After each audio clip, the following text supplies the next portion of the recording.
যদি কিছু থাকে তাহলে সেটা সরে যাবে। তো রীতিমতো পায়ে আওয়াজ করতে করতে গিয়ে ঢুকে বাথরুমের দরজাটা আমি জোরে ধাক্কা মেরে খুলেছি। জোরে ধাক্কা মেরে খোলার কারণ, যদি কিছু ঢুকে থাকবে তো ধাক্কা খেয়ে সে ছিটকে পড়ে যাবে, আমি সেই মুহূর্তে দৌড়ে পালাতে পারবো। আমার চিন্তা ভাবনাটা এরকম। তো যখন আমি দরজাটা ধাক্কা মেরে খুলেছি জোরে, একটা কালো ছায়ার মতো কি যেন আমার মুখের ওপর দিয়ে ঝাপটা মেরে উড়ে চলে গেল।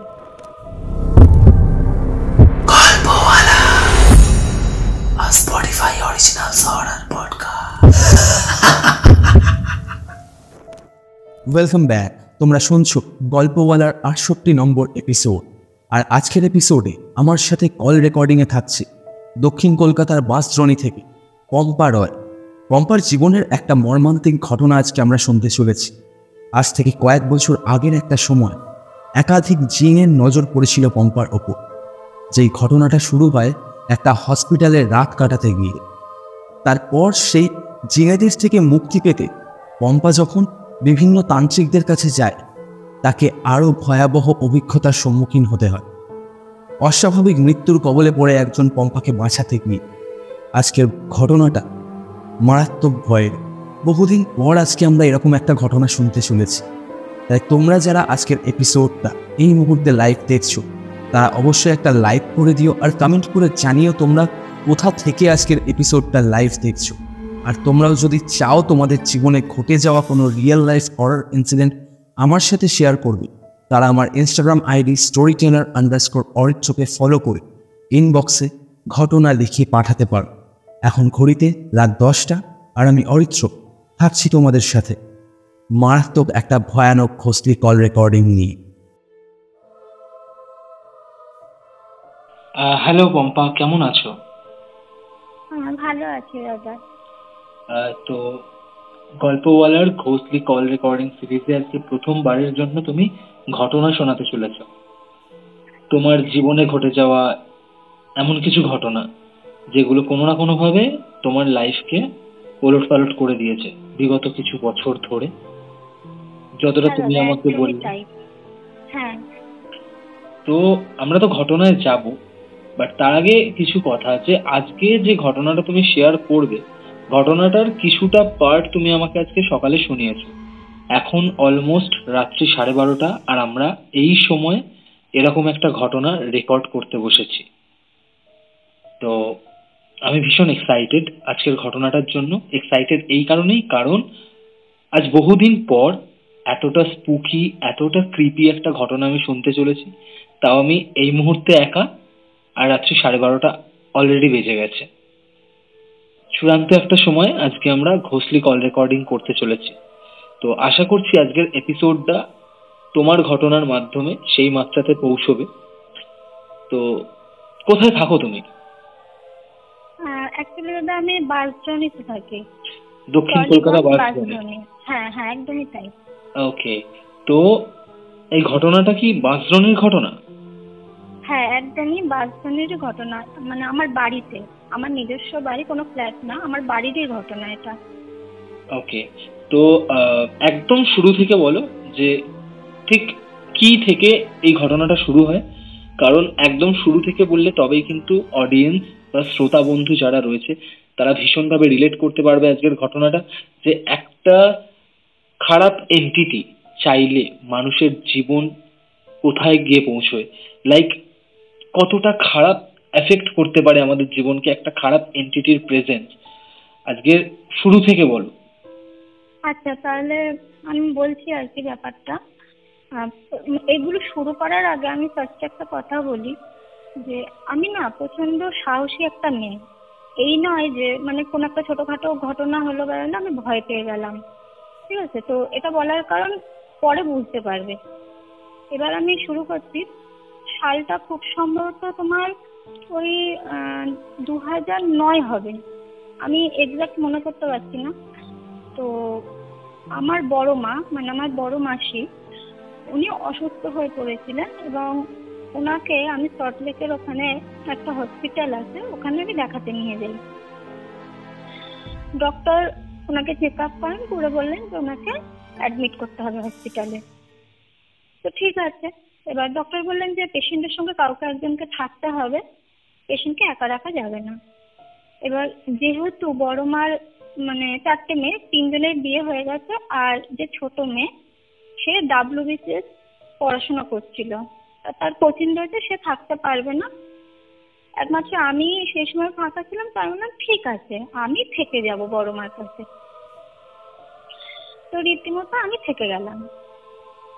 যেদিন বড় মাকে অ্যাডমিট করা হলো, আমি তার আগে বলি যে সময়টা ছিল জ্যৈষ্ঠ মাস, প্রচন্ড গরম। এবার যেদিন বড় মাকে ভর্তি করা হলো, বড় মাকে যে ওয়ার্ডে রাখা হয়েছিল সেই ওয়ার্ডটা মানে 2জন স্পেশাল চাইল্ড ছিল, তাদের মায়ের সঙ্গে আর আমার বড় মা ছিল। পুরো ওয়ার্ডটার মধ্যে 3টে বেড অকুপাইড ছিল। এবার রাত্রিবেলা ওখানে কি হয়, মানে সিস্টাররা না বাড়ির লোকদেরকে বেডে শুতে দেয় না। তো রীতিমতো অনেক রাত অব্দি জেগে থাকতে হতো, যতক্ষণ না সিস্টাররা নিজেদের রুমে চলে যেতেন বিশ্রাম করার জন্য, ততক্ষণ অব্দি পেশেন্ট পার্টিকে জেগে বসে থাকতে হতো। ওরা চলে গেলে আবার যে যার মতো শুয়ে পড়তো। এবার গভর্নমেন্ট হসপিটাল বেডগুলো ভীষণই ছোট হয়, তো একজন পেশেন্ট শোয়ার পর যতটুকু জায়গা থাকে তার মধ্যে একটু কষ্ট করে শুতে হয়, এরকম একটা সিচুয়েশন। আর বড় মাকে বারবার উঠে গা স্পঞ্জ করাতে হতো, কারণ উনি প্রচন্ড ঘেমে যেতেন। তো সেদিন কি হয়েছে, বড় মাকে আমি গা স্পঞ্জ করিয়ে ওষুধ টষুধ খাইয়ে শুইয়ে দিয়েছি, বড় মা ঘুমিয়ে পড়েছে। এবার আমি কি করব, তখন অবধি সিস্টাররা জেগে রয়েছে। আমি বারান্দায় হাঁটতে এসে দেখছি অনেক পেশেন্ট পার্টি তারা বারান্দার একটা কর্নারে জটলা করে গল্প করছে। তো রীতিমতো আমিও সেখানে গেলাম, গিয়ে আমি ওদের সঙ্গে আড্ডায় যোগ দিলাম। নানান রকম গল্প হচ্ছে। হঠাৎ করে সিকিউরিটি গার্ড, উনি একজন ফিমেল পার্সন ছিলেন, সিকিউরিটি গার্ড আমাকে বলছেন যে তুমি কি রাত্রিবেলা বাথরুমে ওঠো? আমি বলছি হ্যাঁ, আমাকে উঠতেই হয়, 1-2 বার উঠতে হবেই। তখন সিকিউরিটি গার্ড বলছেন যে তাহলে এক কাজ করবে, রাত্রিবেলা তুমি একা যাবে না বাথরুমে, যদি তোমার যেতেই হয় তাহলে তুমি তোমার সঙ্গে মানে যে আছে আর কি তোমার বড় মাসি, তাকে ডেকে নিয়ে তারপর যাবে। আমি ওনাকে প্রশ্ন করলাম যে কেন, আমি একা কেন যেতে পারবো না? তা উনি আমাকে বলছেন যে না, বারণ করছি যখন কথাটা শোনো, তুমি কোনোভাবেই একা যাবে না রাত্রিবেলা বাথরুমে। এবার আমি মনে মনে ভাবছি যে হয়তো নিচে মেল ওয়ার্ড আর উপরে ফিমেল ওয়ার্ড, ছেলেরা কোনো কারণে কি আছে বদমাইশি করবে, তাই হয়তো আমাকে বারণ করছে।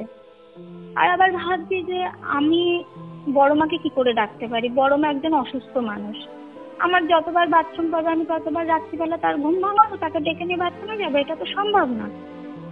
তা আমি আমার মনের মধ্যে কথাগুলো চিন্তা ভাবনা করে শুতে চলে গেছি, সবাই যে যার মতো চলে গেছে। এবার আমার ওই দিন রাত্রিবেলায় আমার মেনস্ট্রুয়াল পিরিয়ড শুরু হয়ে যায়। তো আমার পেটে পেন হচ্ছিল, আমাকে রীতিমতো টয়লেটে যেতেই হবে। তো আমি যখন টয়লেটে যাচ্ছি, বারান্দা দিয়ে বেশ একটুখানি হেঁটে যেতে হয় আর কি টয়লেটে। আমি যখন টয়লেটে যাচ্ছি, বললে বিশ্বাস করবে না, আমার পা দুটো না ভারী হয়ে যাচ্ছে, পা দুটো ভারী হচ্ছে, প্লাস আমার গুজবাম্পস হচ্ছে, গাটা অস্বাভাবিক রকমের মানে একটা ফিল হচ্ছে গায়ের মধ্যে। এবার আমি মানে ভয় পাচ্ছি বলবো না জিনিসটাকে, আমার ফিলিংসটা অন্যরকম লেভেলের হচ্ছে। এবার তবু আমি গেছি। এবার হসপিটালের বাথরুমগুলো সাধারণত কিরকম হয়, প্রথমে এন্ট্রান্সে তো দরজা থাকে না, প্রথমে ঢুকে তারপর ছোট ছোট খোপ খোপ করে বাথরুম, সেগুলো ওই প্লাস্টিকের দরজা লাগানো আর কি, প্লাস্টিক কভারে। আমি কি করেছি, পায়ে আওয়াজ করতে করতে গেছি যে যদি কিছু থাকে তাহলে সেটা সরে যাবে। তো রীতিমতো পায়ে আওয়াজ করতে করতে গিয়ে ঢুকেছি, ঢুকে বাথরুমের দরজাটা আমি জোরে ধাক্কা মেরে খুলেছি। জোরে ধাক্কা মেরে খোলার কারণ, যদি কিছু ঢুকে থাকবে তো ধাক্কা খেয়ে সে ছিটকে পড়ে যাবে, আমি সেই মুহূর্তে দৌড়ে পালাতে পারবো, আমার চিন্তা ভাবনাটা এরকম।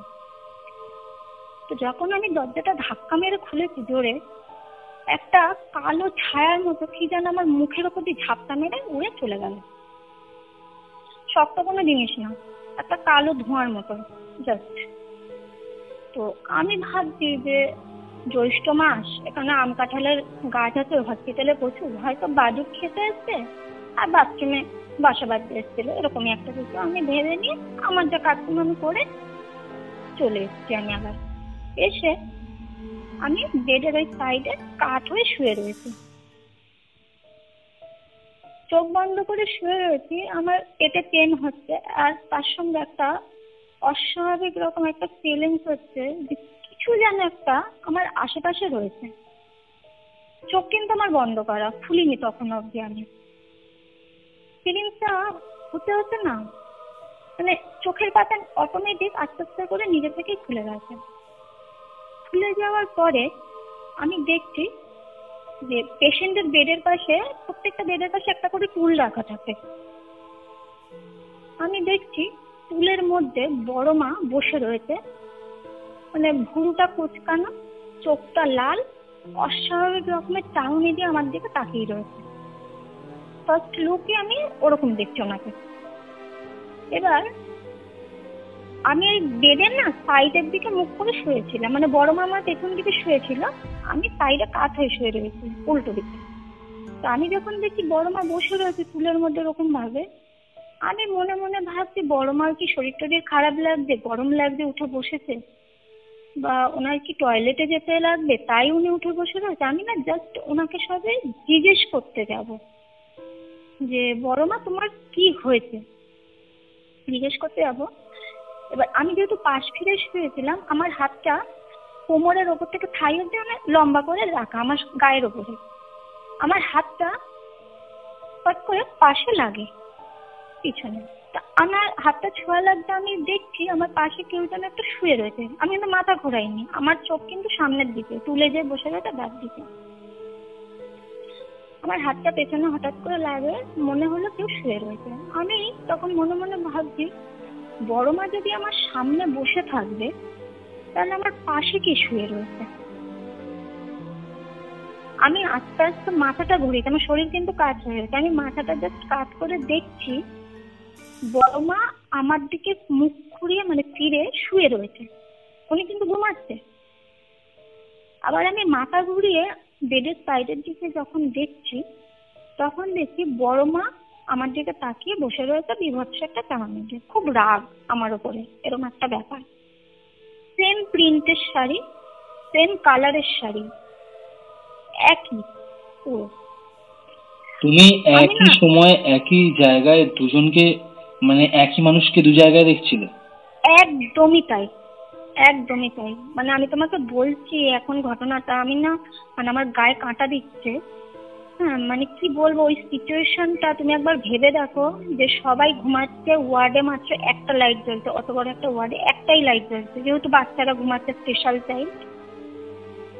আর আমি দেখি বড় মা আমার পাশে শোয়া, বড় মা আমার সামনে টুলে বসা। এটা আনবিলিভেবল, এটা মানে রিয়েলি এতটা ক্রিপি লাগলো শুনে, না আমি জাস্ট বলে বোঝাতে পারবো না যে আমার কতটা গুজবাম্পস দিয়েছে। তুমি যখন বলছিলে যে তোমার বড় মা তোমার পেছনেই শুয়ে রয়েছে, প্লাস তুমি তাকে তোমার সামনে দেখতে পাচ্ছ। একদমই তাই। মানে আমি একটু ফোঁটা বাড়িয়ে বলছি না দাদা, আমি না একটা টাইমে এমন একটা নাস্তিক মেয়ে ছিলাম, তোমাকে কি বলবো, আমি সমানে বলতাম যে ভূত বলে কিছু হয় না বা আত্মা বলে কিছু হয় না, যতক্ষণ না আমি তাকে চোখে দেখছি। আমার প্রচন্ড অবিশ্বাস ছিল এইসব জিনিসে।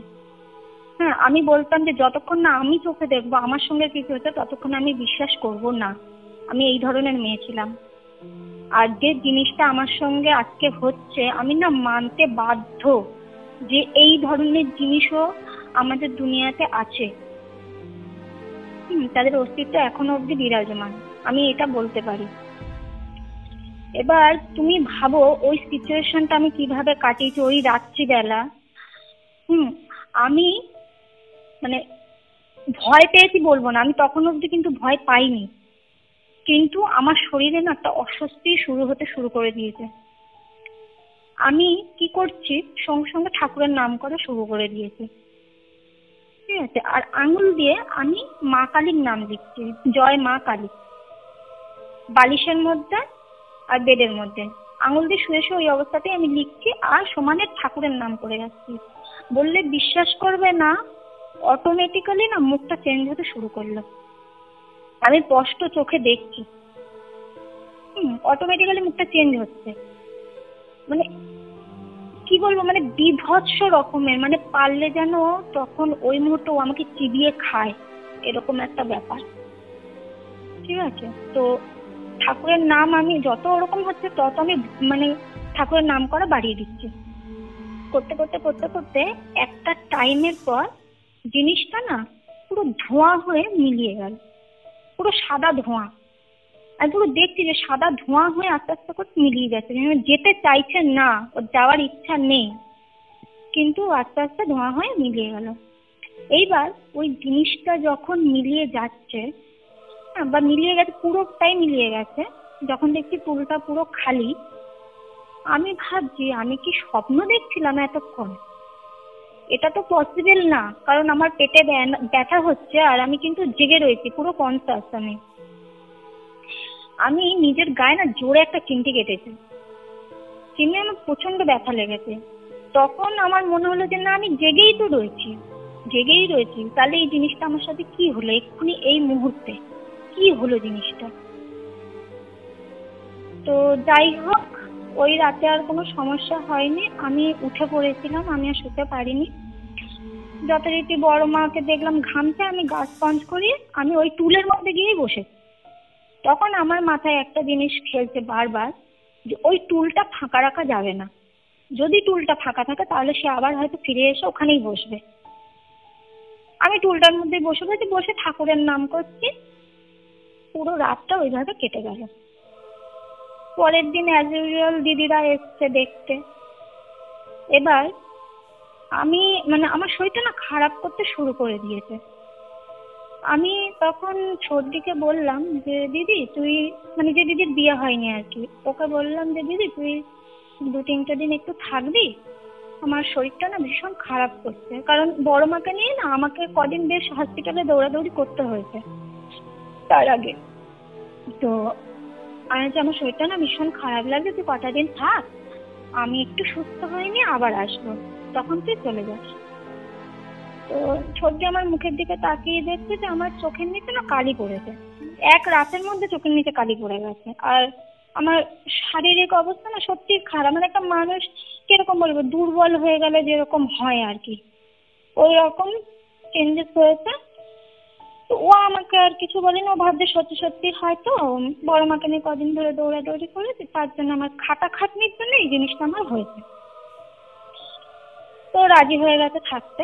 যখন ও রাজি হয়ে গেছে, আমি তখন ওকে মানে আসার আগে আমি ওকে বলছি যে দিদি তুই রাত্রিবেলা বাথরুমে যাবি না, যদি যাওয়ার হয় তুই সন্ধ্যেবেলা সকল মানে সবাই যখন জেগে টেগে থাকবে তখনই তুই বাথরুমটা সেরে এসে বড় মার কাছে শুবি, আর যাবি না বাথরুমে।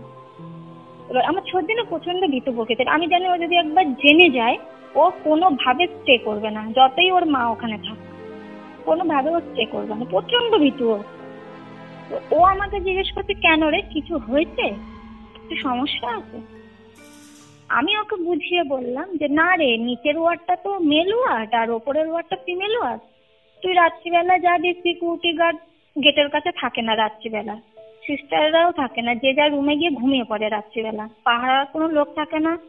তুই রাত্রিবেলা একা একা যাবি বাঁধে, কার মনে কি বদমাইশি বুদ্ধি থাকবে তুই তো জানবি না, তাই যাস না রাত্রিবেলা, যা করা। আমি জানি ও রাতে যাবে না, তবুও আমি ওকে অ্যালার্ট করে দিয়েছি, কারণ দেখো আমার সাথে যে জিনিসটা হয়েছে ওর সঙ্গে যদি ওটা হয় ও ওখানে ফেন্ট হয়ে যাবে টোটালি, ও আর ওর মধ্যে থাকবে না।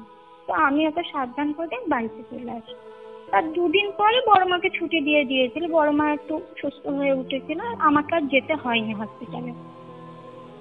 এবার এটা হওয়ার পরে আমার বাড়িতে না কিছু না কিছু হতে শুরু করে দিয়েছে অলরেডি। আমি বাড়িতে এসে মাকে আর কিছু জানাইনি।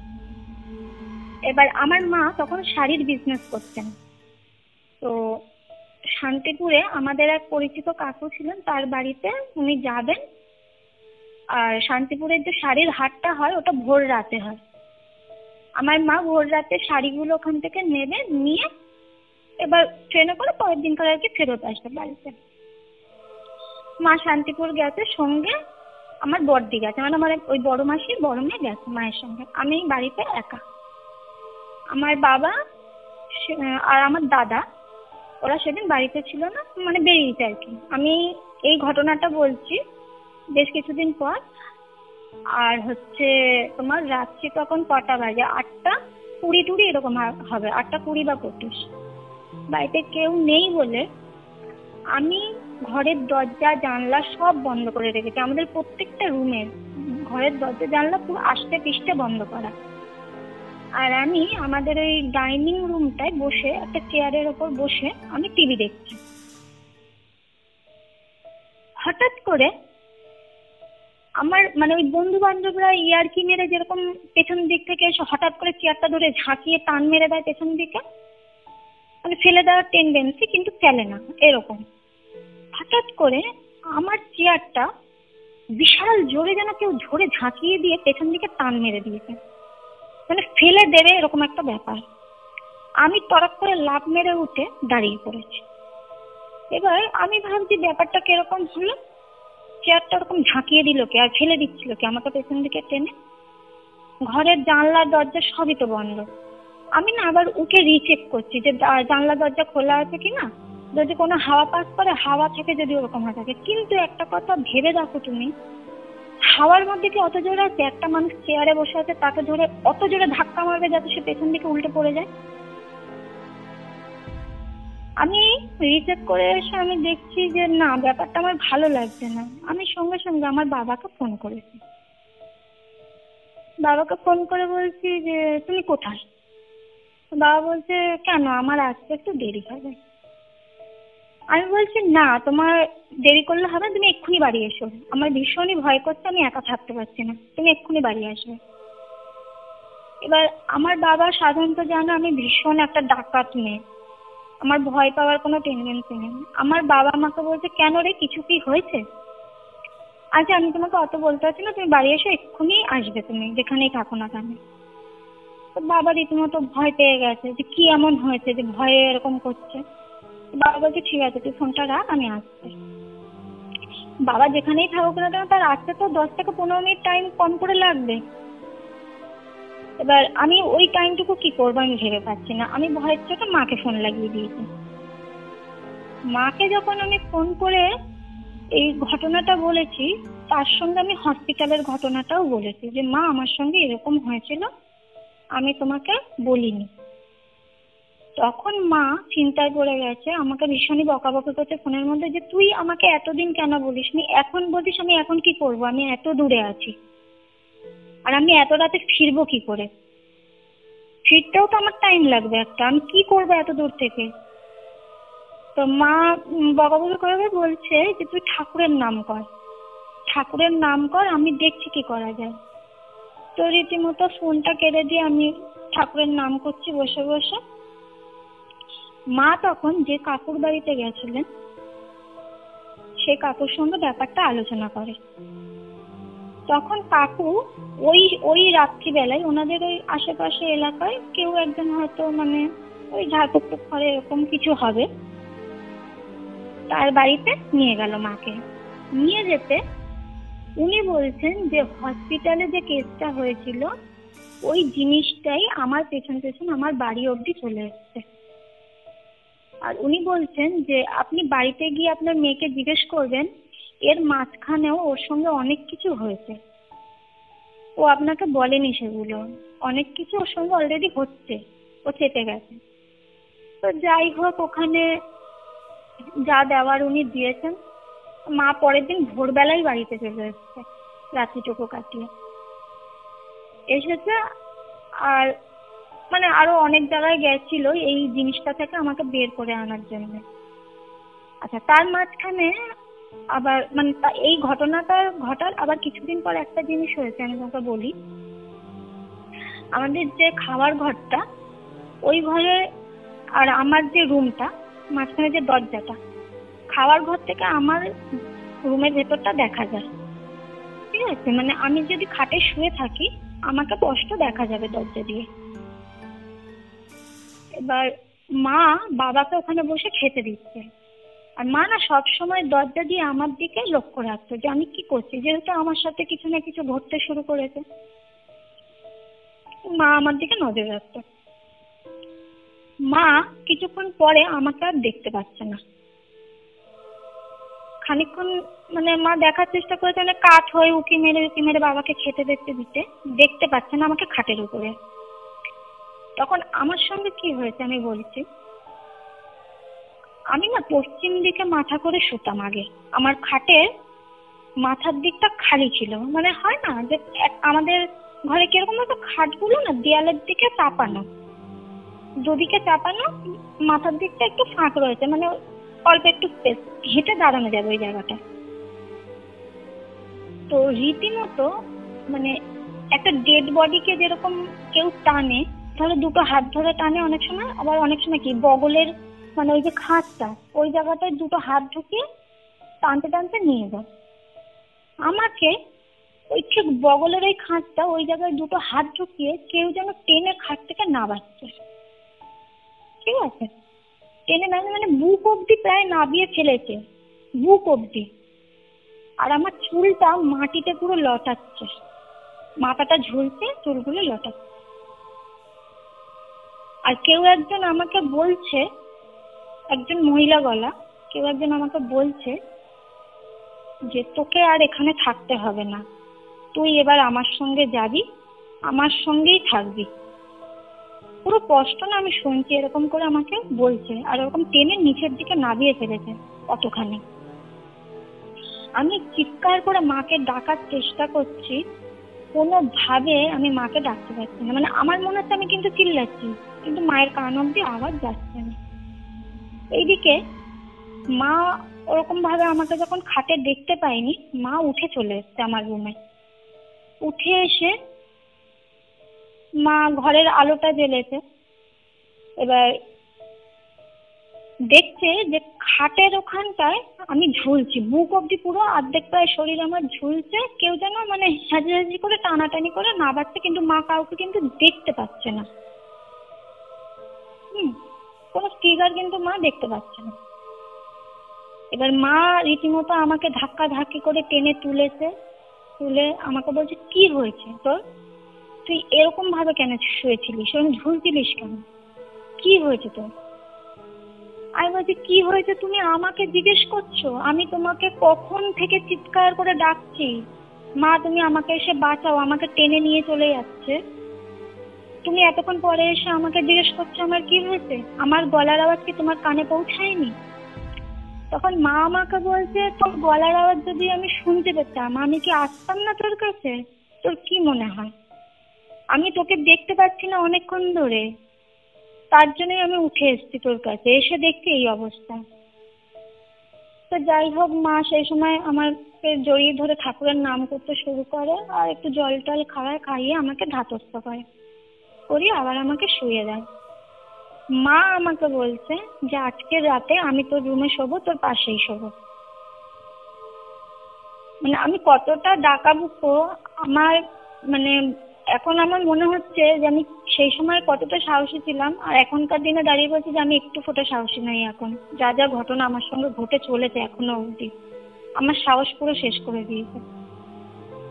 আমি তখনও অবধি ওই রাত্রিবেলা অত কিছু হওয়ার পরে আমার মাকে বলছি তুমি তোমার রুমে গিয়ে শোবে, আমি আমার রুমে শোবো, আমার পাশে কেউ শুলে আমার কিন্তু ঘুম আসে না, তুমি ভালো করে জানো। আমি কোনোভাবে মাকে শুতে দিইনি, মা মার রুমে গিয়ে শুয়ে পড়েছে। তো কোনোভাবে কি ফিগার আউট করতে পেরেছিলে যে জিনিসটা কি ছিল? না, আমি তখন অবধি কিন্তু কিছুই বুঝতে পারিনি। ঠিক আছে, আমি তখন অবধি ভয় পর্যন্ত পাইনি, তখন অবধি কিন্তু আমার মনে সেই সাহসটা ছিল। আমি বুঝতে পারছি যে আমার সঙ্গে কিছু একটা অস্বাভাবিক হচ্ছে, কিন্তু ওই যে ভয়ে কাঁপবো ঠকঠক করে, ওই জিনিসটা আমার তখনও হয়নি। যাই হোক, অনেক জায়গায় গিয়ে তারপর ওই জিনিসটা থেকে মা আমাকে বের করে আনে। এবার এই মানে যে জিনিসগুলো, এই যে একটা খারাপ জিনিস, এটা কিন্তু কন্টিনিউয়াসলি চলতে থাকে আমার জীবনে, তারপর থেকে কিন্তু আর কোনোদিন বন্ধ হয়নি। তো আমার এটা অনেক বছর পরের ঘটনা আমি বলছি। আমার বাড়িতে আমার বড়দি এসছে, মানে ওই বড় মাসির বড় মেয়ে এসছে। এবার ও আসলে আমার খাটেই শোবে, আমার রুমেই শোবে, অন্য কোথাও শোবে না। ওকে শুতে বললে শোবেই না, আমাকে বাধ্য হয়ে আমার খাটেই ওকে শোয়াতে হতো। সময়টা ছিল শীতকাল, ফ্যান বন্ধ, ও শুয়ে রয়েছে। ও আমাকে বলছে, বোন একটা জিনিস তুই নোটিস করেছিস? আমি কি বলছি? না, আমি না যতবারই তোদের বাড়িতে আসি আমি দেখেছি তোদের চালের উপরে কিছু একটা হেঁটে বেড়ায় বা আওয়াজ হয়। আমাদের চালটা না অ্যাসবেস্টসের। হুম, তো ও সেটা তোমার বলছে, দিদি নোটিস করেছে? হ্যাঁ। না, আমি এটা বলবো না যে আমি শুনিনি, ঠিক আছে, আমি আওয়াজগুলো শুনেছি, কিন্তু আমি গুরুত্ব দিইনি। আমি Okay. দেখো, আমি তখন পড়াশোনা করছি, আমি কলেজে পড়ি, আমি পড়াশোনা করছি, আমার বাবা অসুস্থ, আমি মানে সংসারের দিকে আর কি, সংসারটাকে কিভাবে চালাবো সেই দিকে, মানে ওই যে বললাম না যে ওই ঘটনাগুলোর পর থেকে একের পর এক ঘটনা ঘটতে থাকে আমাদের সঙ্গে। তো আমাদের পরিবারটা না পুরো তছনছ হয়ে গেছে, একটার পর একটা ঘটনা। মানে কিরকম বলতো, মানে সারাক্ষণ হসপিটালের সঙ্গে আমরা যুক্ত, কেউ না কেউ অসুস্থ হচ্ছে, কেউ সুস্থ নেই বাড়িতে, কাজ চলে যাচ্ছে, কারোর সঙ্গে অশান্তি হচ্ছে, মারামারি লেগে যাচ্ছে বিনা কারণে, বিনা কারণে। লোক যেচে পড়ে বাড়িতে এসে অশান্তি করছে, মারামারি করছে। মানে থানা, পুলিশ, কোর্ট কাছারি না তখন আমার কাছে জল ভাত হয়ে গেছে একদম। আমি একটা কলেজে পড়া মেয়ে, আমি সারাক্ষণ আলিপুর কোর্টে ছুটছি, সারাক্ষণ আমি লালবাজার থানায় যাচ্ছি, আমার বাড়ির এলাকার থানায় যাচ্ছি, এরকম একটা ঘটনা হয়ে গেছে। আমার জীবনে না শান্তি বলে কিছু ছিলই না, এখনো নেই ইনফ্যাক্ট। তো আমি ওই আওয়াজগুলো শুনতাম, কিন্তু আমি অতটা আমি গুরুত্ব দিইনি, যে আমি কাজকর্ম করছি, সঙ্গে পড়াশোনাও করছি, সংসার চালাচ্ছি, বাবা মাকে দেখছি, সব কিছু করছি, আত্মীয় স্বজন সবাইকেই দেখছি, এরকম একটা ব্যাপার। মানে যে আমার বড় মাসি, ওদের মানে কোলে পিঠে যেহেতু বড় হয়েছে, ওদের সঙ্গে আমাদের বন্ডিংটা না একটু অন্য রকমের, মানে নিজের মা বলতে পারো, মাসি কম নিজের মা এরকম। কিছু হলেই দৌড়ে যেতাম। তো আমি তো এইসব নিয়েই ব্যস্ত না সারাক্ষণ, হসপিটাল কোর্ট কাছারি যদি নিয়ে ব্যস্ত থাকি, আমি এগুলো কখন আমি অত গুরুত্ব দেবো, ক্যাজুয়াল ভাবে নিয়েছি। তো বড়দি আমাকে বলছে যে আমি যখনই আসি তোদের বাড়িতে এই আওয়াজগুলো শুনি, এটা কিন্তু নর্মাল কোনো ব্যাপার না। তো আমি বড়দিকে বলছি, ধুস তুমি কি বলো, কোনো বিড়াল ফিরাল হবে হেঁটে যাচ্ছে। বলে, বিড়াল ওরকম নখ দিয়ে আঁচড় কাটে? তো কাটতেই পারে, নর্মাল ব্যাপার, বিড়াল গাছের গায়ে আঁচড় কাটে নখ সেভ করার জন্য, কাটতেই পারে। আমি না সবকিছু ক্যাজুয়াল ভাবেই তখন নিচ্ছি, অতটা গুরুত্ব আমি দিইনি। বড়দি যখন বললো বোন একটু না তুই ব্যাপারটা ভেবে দেখিস, জিনিসটা কিন্তু আমার নর্মাল লাগছে না। তো ও যখন বলে টলে চলে গেল, আমি তারপর থেকে ওটা আমার ট্র্যাক করেছে ব্রেনে। তো আমি ঠিক আছে, আমি দেখবো কি আছে। তো ওই জিনিসটা না কন্টিনিউয়াসলি হচ্ছে। কখনো আমার চালের ওপরে কেউ চকলেট বোম ফাটালে যেরকম ধাম করে আওয়াজ হয়, ওই রকম আওয়াজ, মানে সে তোমার হৃৎপিণ্ড কেঁপে উঠবে, এত জোরে আওয়াজ। ছোটখাটো কোনো আওয়াজ আমি বলছি না, ঠিক আছে, যখন তখন চকলেট বোম ফাটার আওয়াজ চালের ওপর। রেল লাইনের যে কালো কালো খোয়া, তারপরে ধরো রাস্তায় যে ভেঙে খোয়াগুলো ফেলে পিচ করার আগে, ওই ইট ভাঙা খোয়া সারাক্ষণ টুকটাক টুকটাক করে যেন চালের উপর ফেলছে। এবার অ্যাডবেস্টারের চাল, টিনের চালে কি হয়, কিছু পড়লেই খুব জোরে একটা আওয়াজ হয় সাধারণত। এবার আমরা সবাই ভাবতাম কি যে আশেপাশে কেউ হয়তো বদমাইশি করে ওগুলো ফেলছে। এবার বাবা ভাবছে কেউ হয়তো বদমাইশি করে এগুলো করছে। বাবা বলছে আমি যদি কোনোদিন জানতে পারি না তাকে দেবো ভালো করে। বাবা আবার এরকম করে বলছে। আমি আবার বাবাকে শান্ত করার জন্য বলছি, এইসব ঝামেলায় যেও না, এমনিতে আমাদের জীবনে কম অশান্তি, অশান্তিতে ভুগে ভুগে শেষ হয়ে যাচ্ছি, তুমি আর এইসব ঝামেলায় যেও না, যা পারে করুক গিয়ে।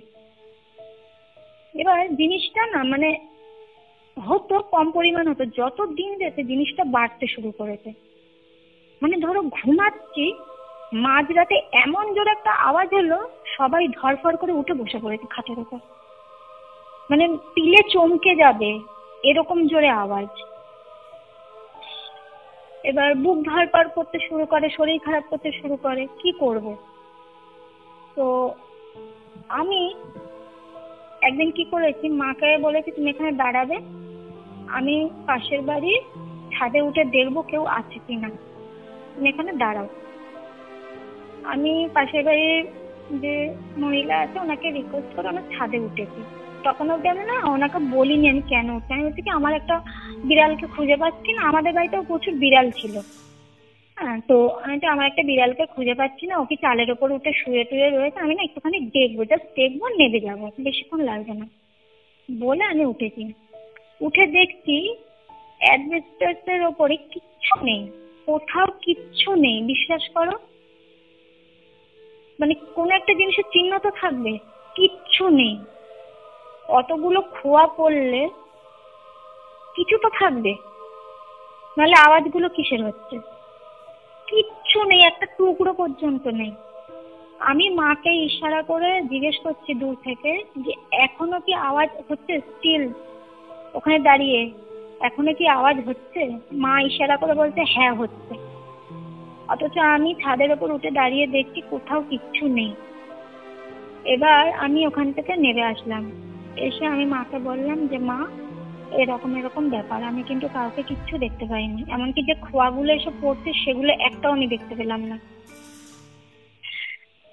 তো নেমে চলে এসে মা আর আমি ঘরের মধ্যে ডিসকাস করছি যে মা কি করা যায়, ব্যাপারটা দিন দিন জিনিসটা বাড়ছে।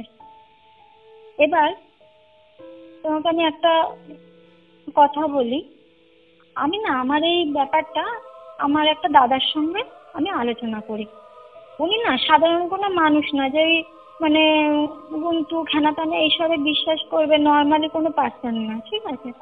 উনি এক্স আর্মি, রিটায়ার আর্মি আছেন উনি, তো খুব ডাকাবুকো। তো আমি ওনাকে না ঘটনাটা বললাম, বলতে দাদা বললো যে দেখ অস্বাভাবিক কিছুই নেই, দুনিয়ায় যেমন পজিটিভ এনার্জি আছে তেমন নেগেটিভ এনার্জি অনেক আছে, কোনোভাবে কিছু এতে হয়তো এসে গেছে। তো তুই কোনো জায়গায় যা, গিয়ে তুই জিনিসগুলোকে কাটা, কারণ এই জিনিসগুলো দীর্ঘদিন যদি থেকে যায় সে কিন্তু আর বাস্তু ছাড়া হবে না, সে সেখানেই বাসা বেঁধে ফেলবে। তো আমি বলছি আমি কোথায় যাব, আমি কাউকে চিনি না, আমি জানি না, ইনফ্যাক্ট আমি বিশ্বাস যেখানে করি না এই সমস্ত কিছু, আমি কোথায় যাব বলো? আমি তো এইসব নিয়ে ঘাটাঘাটিই করি না যে আমি কার কাছে যাব, আমি কি রাস্তায় বেরিয়ে অন্ধের মতো হাঁটড়াবো? তখন দাদা আমাকে একটা জায়গার খোঁজ দিল, এটা আমাদের নরেন্দ্রপুর। হুম, নরেন্দ্রপুর রামকৃষ্ণ মিশনের কাছাকাছি। উনি মহাম্যাডাম, ভদ্রমহিলা, বয়স্ক ভদ্রমহিলা, উনি মহাম্যাডাম, ওনার কাছে পাঠালো, বললো তুই যা, উনি একজন জেনুইন পার্সন, উনি কিন্তু ঠকাবেন না, যদি কিছু থাকার থাকে উনি বলে দেবেন, না হলে মুখের উপর না বলে দেবে, উনি এরকমই মানুষ, উনি কিন্তু কাউকে হাতে রাখেন না। তো ঠিক আছে, যখন দিনকে দিন ব্যাপারগুলো বাড়ছে, এবার আমি মাকে নিয়ে আমি গেলাম ওখানে। যেতে উনি আমাকে বলছে যে তোমার বাড়িতে কিন্তু খুব খারাপ জিনিস আছে। তখন আমি আর মা মুখ চাওয়াচাই করছে, বলছে তোমাদের সঙ্গে কিন্তু খুব খারাপ জিনিস হতে চলেছে, আর খুব খারাপ জিনিস আছে তোমাদের বাড়িতে, আস্তে আস্তে ওর উপদ্রব বাড়ছে দিনকে দিন তোমাদের উপরে। তো তখন ওনাকে আর কি বললাম কি কি হচ্ছে সমস্যাগুলো, বলছে আমি বুঝতেই পারছি, তোমাকে কিছু বলতে হবে না খুলে, আর তুমি না তোমার পেটে না ব্যথা করে থেকে থেকে, বা তোমার একটা কষ্ট হয়, তোমার পেটে ওষুধ আছে, তুমি, উনি আর একটা জায়গার খোঁজ দিলেন, বলে আমি ওষুধ তুলতে পারবো না, তুমি সেখান থেকে গিয়ে তুলে এসো, আর যেটুকু করার আমি এখান থেকে করে দিচ্ছি। হ্যাঁ, তো উনি কি করলো, সামান্য একটুখানি সর্ষে আর একটুখানি প্লেন জল আর সর্ষের তেল, এইটুখানি যেগুলো ঝাড়ফুঁক করে পরে টরে দেয়, এই জিনিস আমাকে করে দিল। বললো তেলটা গায়ে মাখবে, যখন ব্যথা হবে, তোমাদের শরীরে অসহ্য ব্যথা হয়, এটা আমি বুঝতে পারছি। আমি বললাম হ্যাঁ আপনি কি করে জানলেন? আনন্যাচারাল ব্যাপার, মানে কোথাও কিছু নেই, শরীরে মারাত্মক রকমের ব্যথা, মানে কেউ যেন ফেলে পিটিয়েছে আমাদেরকে, এরকম ব্যথা। বলছে জলটা খাবে আর তেলটা লাগাবে যখন ব্যথা হবে, আর সর্ষেটা পরে দিলাম, এটা বাড়িতে ছড়াবে, বাড়ির ওই বাস্তুর চারিপাশে ছড়াবে আর কি। আলাম এটাই ঠিক হয়ে যাবে? বললো হ্যাঁ ঠিক হয়ে যাবে। ঠিক আছে, এবার উনি করে টরে দেওয়ার পরে চলে আসলাম। এবার এইগুলোতে বলবো না যে কাজ হয়নি, হয়েছে, কিন্তু খুবই সীমিত। মানে তোমাকে কি বলবো, 1000% মধ্যে 2% আমার কাজ হয়েছে। এবার দেখো যতটুকু হয়েছে হয়েছে, তো আমি তো বলতে পারবো না একদম হয়নি। তো সেই হেতু আমরা ওনার কাছে প্রায় যেতে শুরু করি, যে বারবার যাব, জিনিসগুলো করিয়ে আনবো, বারবার করলে হয়তো তাড়াতাড়ি আমরা ব্যাপারটা থেকে কিওর হতে পারবো, রিলিফ পাবো। এবার যখন আমরা ওনার কাছে যাচ্ছি, উনি হঠাৎ করে একদিন আমাদেরকে বলছেন, আমি না আর বেশি দিন বাঁচবো না, কারণ আমি যে জিনিসগুলোকে তাড়ানোর চেষ্টা করছি, এই যে তোমরা বারবার আসো আমার কাছে, আমাকে কিন্তু ওয়ার্ন করেছে ওরা, হ্যাঁ, যে যেটা করছো সেটা করো না। তো আমার না অবাক হয়ে গেছে। তখন আমি বলছি যে কি আছে আমাদের বাড়িতে, আপনি এমন বলছেন যে আপনি বেঁচেই থাকবেন না, মরে যাবেন, কি এমন আছে, কি থাকতে পারে যে একটা মানুষের লাইফ রিস্ক হয়ে যাচ্ছে ব্যাপারটা। তখন উনি আমাকে বললেন, তোমাদের বাড়িতে দিন চালনা করা আছে। আর আমি বলে রাখি, আমাদের এই বাস্তুটা না ভীষণ একটা লক্ষ্মী বাস্তু ছিল। একদম প্রথমে যখন আমরা এখানে আসি আর কি, বহু বছর ধরে আছে এখানে, এই বাস্তুতে মানে সবসময়ের জন্য দুটো সাপ ঘুরে বেড়াতো, নাগ আর নাগিনী। লোকে বলে নাকি নাগ আর নাগিনী সারাক্ষণ ঘুরে বেড়াতো। খুবই লক্ষ্মী বাস্তু ছিল, আমাদের আয় পয় উন্নতি সব দিক থেকে আমাদের ভীষণ মানে একটা পজিটিভ এনার্জি এখানে ঘুরতো, এইটুখানি আমি বলতে পারি। মানে একটা মানুষের সিক্স সেন্স কাজ করে, তো আমি সেই থেকে বলছি। তো এত লক্ষ্মী বাস্তু ছিল, সেখানে হঠাৎ করে কি করে একটা নেগেটিভ এনার্জি এরকম ভাবে প্রবেশ করে। উনি আমাকে বললেন যে তোমাদের বাস্তুতে দিন চালনা করা আছে। ঠিক আছে, আমি তো অত তখন বুঝতাম না, আমি এত এসব নিয়ে ঘাটাঘাটি করতামও না। তো উনি যখন আমাকে বললেন যে উনি মারা যাবেন, উনি বেশি দিন বাঁচবেন না, আমি না ব্যাপারটা অতটা গুরুত্ব দিই না। হয়তো উনি আমাদেরকে ভয় দেখাচ্ছেন, বারবার ওনার কাছে যাই, উনি হয়তো বিরক্ত হন, মুখের ওপর কিছু বলতে পারছেন না, তাই হয়তো এরকম বলছে। তো আমি মাকে বললাম কি, মা কোনো মানুষকে এত বিরক্ত করা ঠিক না, আমরা এত ঘন ঘন যাই, আমাদের না যাওয়াটাই উচিত ওনার কাছে। যাবো না কেন, যাবো, কম যাবো। তো আমরা কি করেছি, উনি আর একটা যে অ্যাড্রেস দিয়েছিলেন, আমরা সেখানে গেছিলাম ওষুধ তুলতে। তো এই ঘটনাটা আমি পরে তোমাকে বলছি, আগে এনারটা শেষ করে নি। তো আমরা অনেকদিন ওনার কাছে যাইনি, তারপরে অনেকদিন পরে ওনার কাছে গেলাম। ঘটনাগুলো তো দিন দিন বেড়েই চলেছে, কমছে আর না। আবার গেছি ওনার কাছে, গিয়ে শুনছি উনি মারা গেছেন অস্বাভাবিক ভাবে। ওনার বাড়ির লোকের কাছে আমরা শুনলাম উনি নাকি নামাজ পড়তে পড়তে মারা গেছে। আমরা কি জানি, সাধারণত আমরা যখন ভগবানের সামনে বসি প্রার্থনা করি বা কেউ যখন নামাজ পড়ে, সেটা ওই আসনটা একটা পবিত্র খুব একটা জায়গা। মানুষটা নামাজ পড়তে পড়তে হঠাৎ করে বেঁকে চুড়ে দুমড়ে মারা গেল কি করে, তুমি বলো তো আমাকে। উনি হঠাৎ করে মারা গেছে, এরকম বেঁকে চুড়ে দুমড়ে রয়েছেন নামাজের ওই আসনটা যেটা থাকে ওটার উপরে। মনটা না ভীষণ খারাপ হয়ে গেল, ভীষণই খারাপ। তো নিজেকে দোষারোপ করতে শুরু করলাম যে আমার জন্যই কি তাহলে মারা গেল মানুষটা, কারণ উনি তো বলছিলেন যে উনি বাঁচবেন না আর বেশি দিন, ওনাকে নাকি ওয়ার্নিং দিচ্ছিল আমার বাড়ির এই যে জিনিসগুলো আছে সেগুলো গিয়ে নাকি।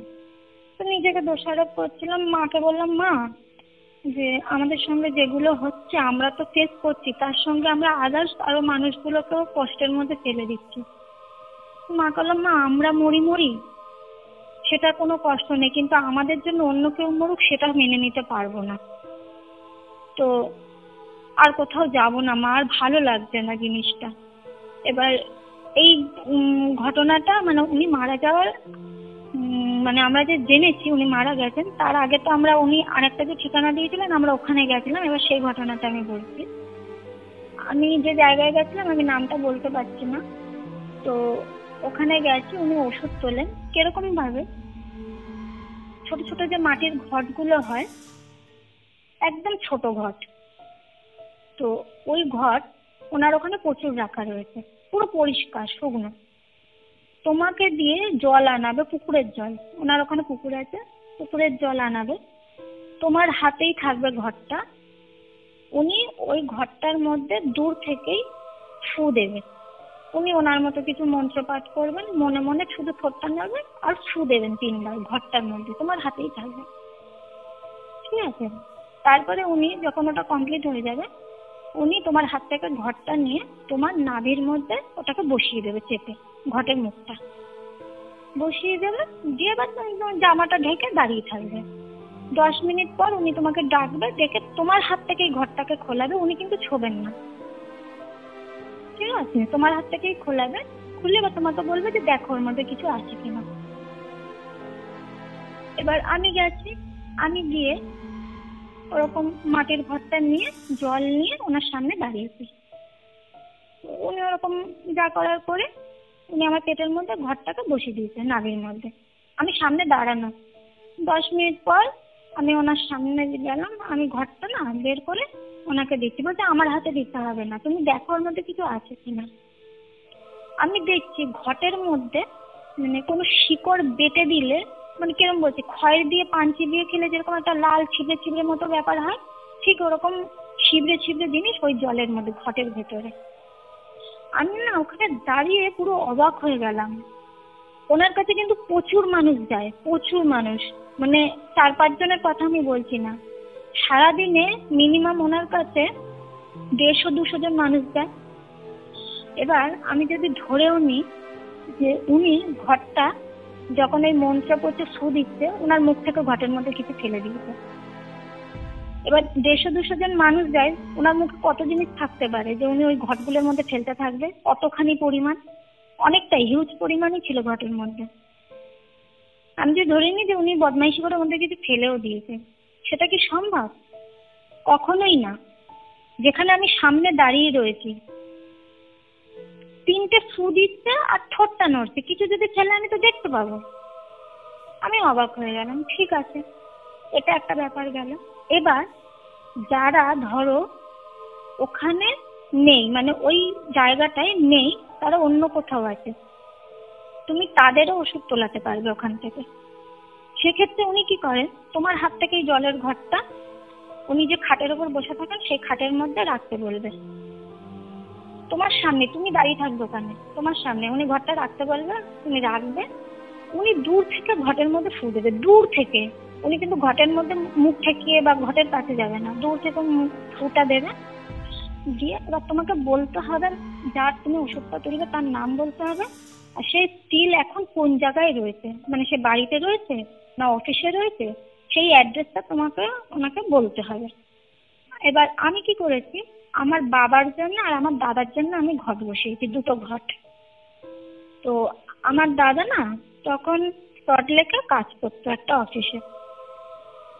আমি বললাম ও এখন সল্টলেকে সেক্টর 5-এ আছে, ওইখানটা ওর অফিস, আমি এক্সাক্ট ঠিকানা জানি না, ওই জায়গাটা সল্টলেক এরিয়াতেই ও আছে। আর আমার বাবা বাড়িতে আছে বাসস্ট্যান্ডে। বলতে উনি ওই ঘট দুটো ওই দূর থেকে ফু দিয়ে অ্যাড্রেসটা বললো, নাম দুটো বললো। একটা কিরকম বলো তো, একটা লোহার না একটা জিনিস রয়েছে ওনার কাছে, লোহা, লাল কার দিয়ে পেঁচানো, অনেকটা ওই লোহার, মানে কিরকম বলবো, লাঠিও ঠিক বলা যায় না, কিন্তু অনেকটা না মুখটা, মানে ওই ধাঁচটা কিরকম বলো তো, ওই মহিষের মাথা যেরকম হয় ওই রকম গরম দেখতে, লাল কার দিয়ে জড়ানো, কিন্তু ছোট জিনিসটা লোহার। ওই ঘট দুটোর ওপরে উনি রাখলো ওইটা। 10 মিনিট পর আমাকে ডাকলো, বললো ঘট দুটো তুলে নিয়ে দেখ কিছু এসছে কিনা। তো আমি ঘট দুটো যখন তুলে দেখছি, একটার মধ্যে সেম জিনিস যেটা আমার ক্ষেত্রে হয়েছে, পেট থেকে বেরিয়ে থাকে ঘটের মধ্যে সেম জিনিস। আর একটা ঘটে দেখছি ওই জিনিস, তার সঙ্গে কাগজ জলে ভেজালে যেরকম একটা ছিবড়ে ছিবড়ে হয় কাগজে, ওরকম ছিবড়ে ছিবড়ে কাগজ, ওর মধ্যে কিছু মানে পেনের নীল দাগ দাগ মতো রয়েছে, কিছু লেখা আর কি, কাগজটার মধ্যে এরকম ছিবড়ে ছিবড়ে টাইপের আর কি, পরিষ্কার বোঝা যাচ্ছে না।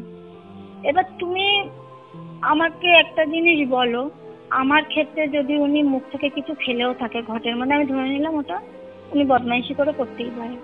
আমি যে ঘট দুটো বাবার আর দাদার নামে রাখলাম, সেটা উনি দূর থেকে ফু দিয়েছে। আশ্চর্যজনক ভাবে ওর মধ্যে ওই জিনিসগুলো আসবে কোথা থেকে? আমি না পুরো জাস্ট অবাক হয়ে গেলাম। আমি বিশ্বাস করতে শুরু করলাম যে আমাদের এই জগতে মানে এমন কিছু কিছু জিনিস আছে যেগুলো বিশ্বাসযোগ্য না, কিন্তু আমাদের বিশ্বাস করতে বাধ্য হতে হবে যে হ্যাঁ আছে, জিনিসগুলো এক্সিস্ট করে আমাদের দুনিয়াতে। তারপরে ওখান থেকে আর কি বাড়িতে আসলাম। এবার দেখো, যে জিনিসগুলো আমার সঙ্গে এবার আস্তে আস্তে হতে শুরু করে, এটা কোনো ছোটখাটো জিনিস না, আমি প্রথমেই বলছি। আমি বাড়িতে আসলাম, এবার ভদ্রমহিলা তো তার মধ্যে কদিন পরে গেলাম, শুনলাম মারা গেছেন। এবার উনি আমাকে ফার্স্ট বলেছিলেন যে এটা নাকি কেউ হিংসা করে করেছিল আমাদের উপরে। আমি আদৌ জানি না কে করেছে না করেছে।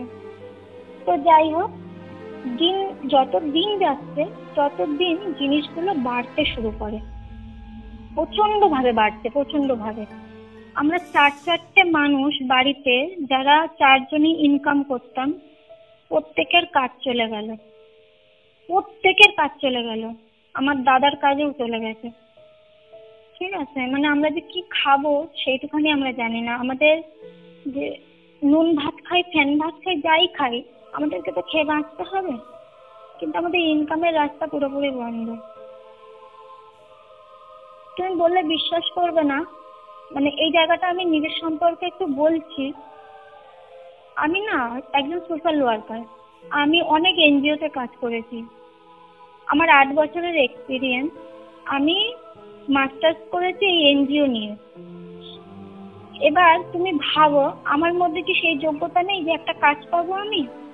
কিন্তু বললে বিশ্বাস করবে না, যেখানেই আমি ইন্টারভিউ দিতে যাচ্ছি আমাকে সবাই মুখের ওপর না বলে দিচ্ছে, কোনো কারণ নেই, কিন্তু না বলে দিচ্ছে, না আপনাকে আমরা নিতে পারবো না।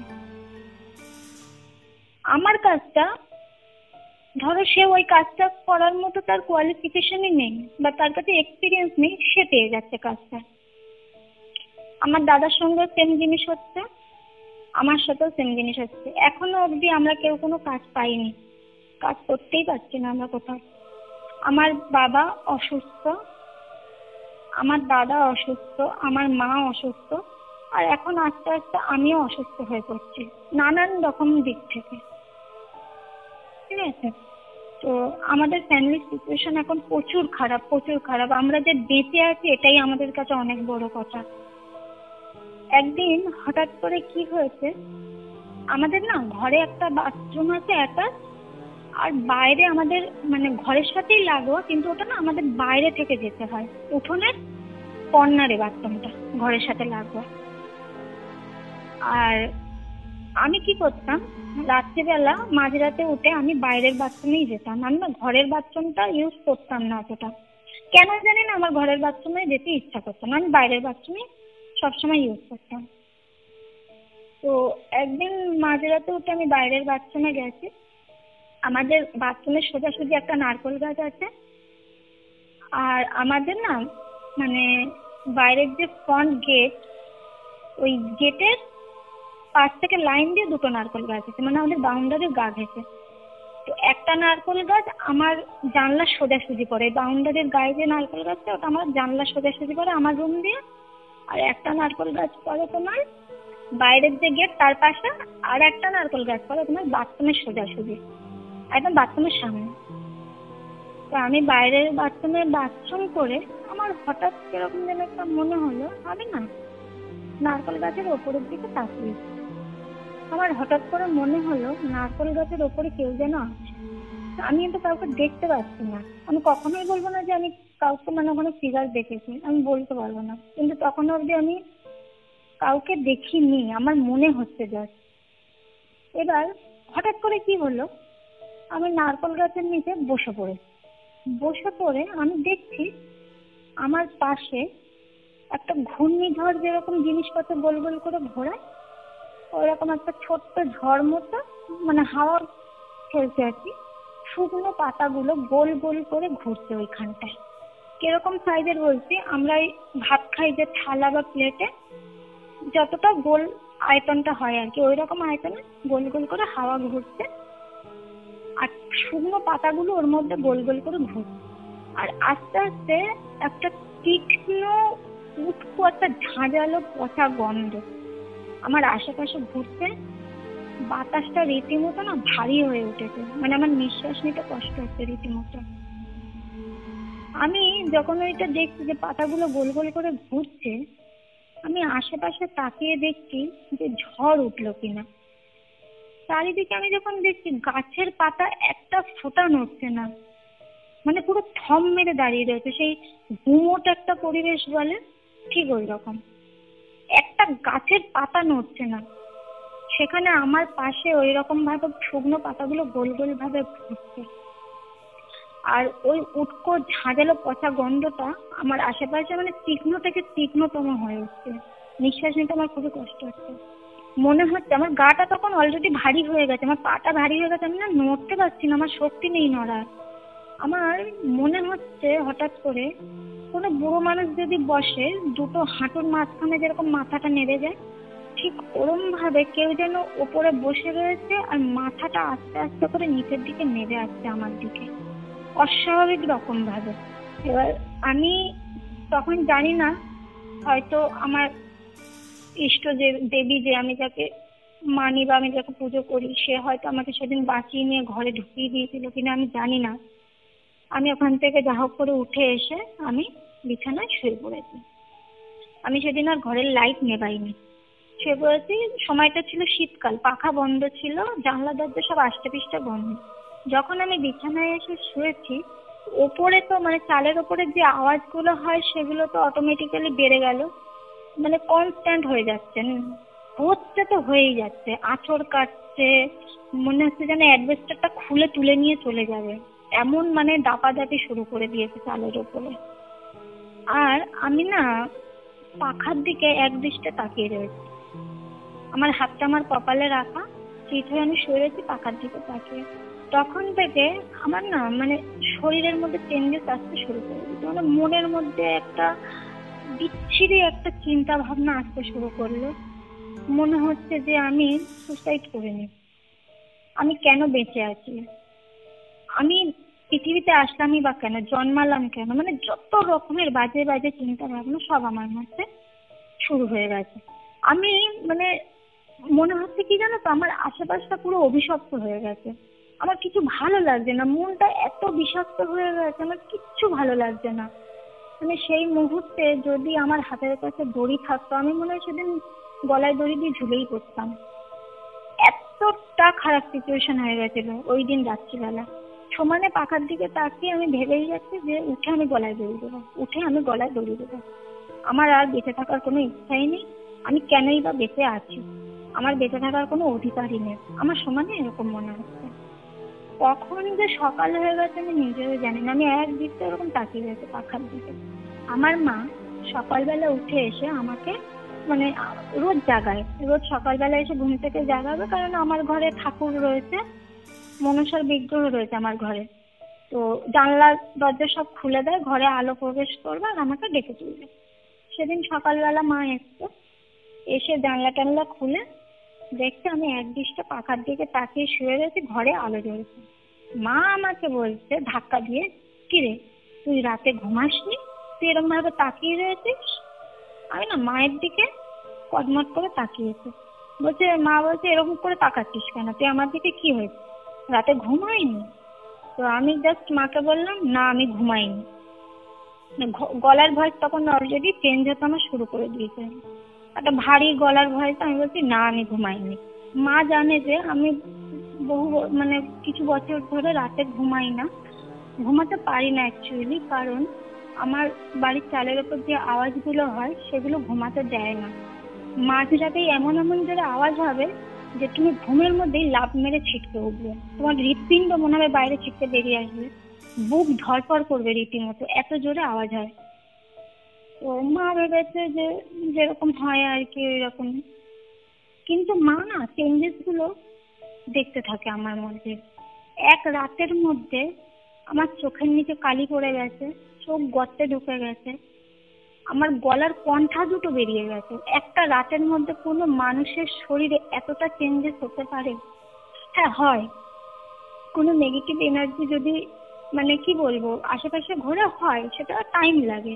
কিন্তু একটা রাতের মধ্যে কি করে মানুষের গলার কণ্ঠা বেরিয়ে যায়, চোখ দুটো গর্তে ঢুকে যায়, অস্বাভাবিক রকমের ডার্ক সার্কেল পড়ে গেছিল আমার চোখের নিচে। মানে সেটা যে কেউ নোটিস করতে পারবে।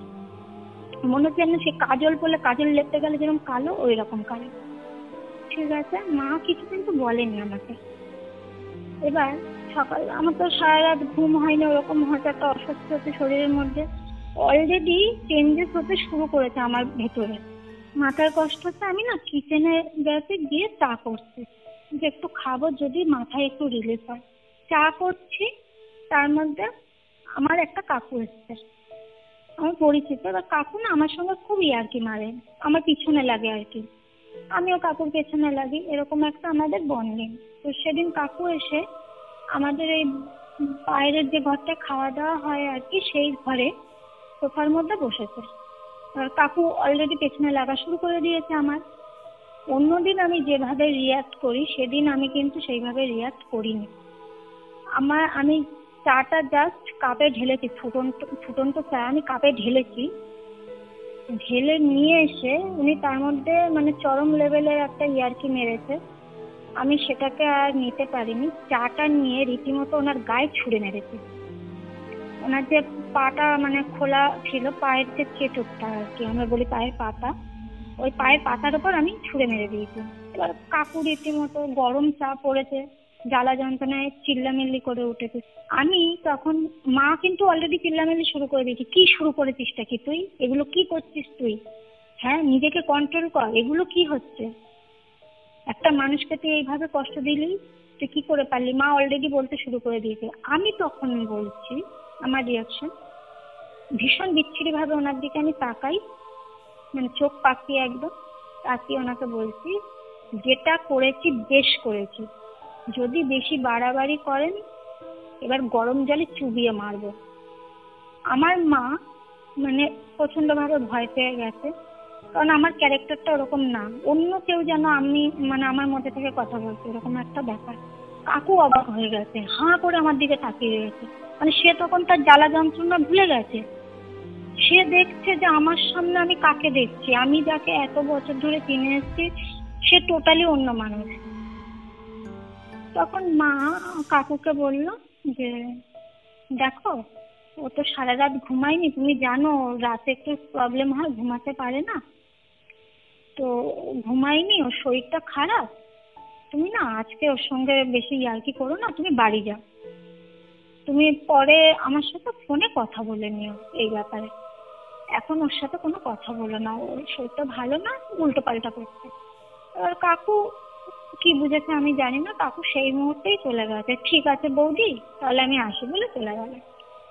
মা আমার হাতটা ধরে টেনে মায়ের পাশে বসিয়েছে, মেঝেতেই, ওই ঘরের মেঝেতেই মা টেনে বসিয়েছে মায়ের পাশে, টেনে বসিয়ে বলছে যে দেখ, মাথাটা ঠান্ডা করে একটা কথা শোন, সব ব্যাপারে মাথা গরম করলে চলে না, নিজেকে কন্ট্রোল কর, আমি জানি তুই পারবি, তুই নিজেকে কন্ট্রোল করার মতো ক্ষমতা রাখিস, তোর মধ্যে সেই সাহসটা আছে, তুই নিজেকে কন্ট্রোল কর, যদি কিছু হয়েও থাকে সেটাকে নিজের ওপরে হাবি হতে দিস না। আমি কিন্তু তখনও আমার সেন্সে আছি, মা যেটা বলছে আমি কিন্তু বুঝতে পারছি, কিন্তু আমি যে কাজকর্মগুলো করছি বিশ্বাস করবে না, আমি না মানে নিজে চেষ্টা করছি কন্ট্রোল করার, কিন্তু আমি করতে পারছি না, কেউ যেন আমাকে দিয়ে জোর করে করাচ্ছে। ওই খারাপ কাজগুলো মানে আমার চরিত্রটাকে পুরো চেঞ্জ করে দিচ্ছে আস্তে আস্তে।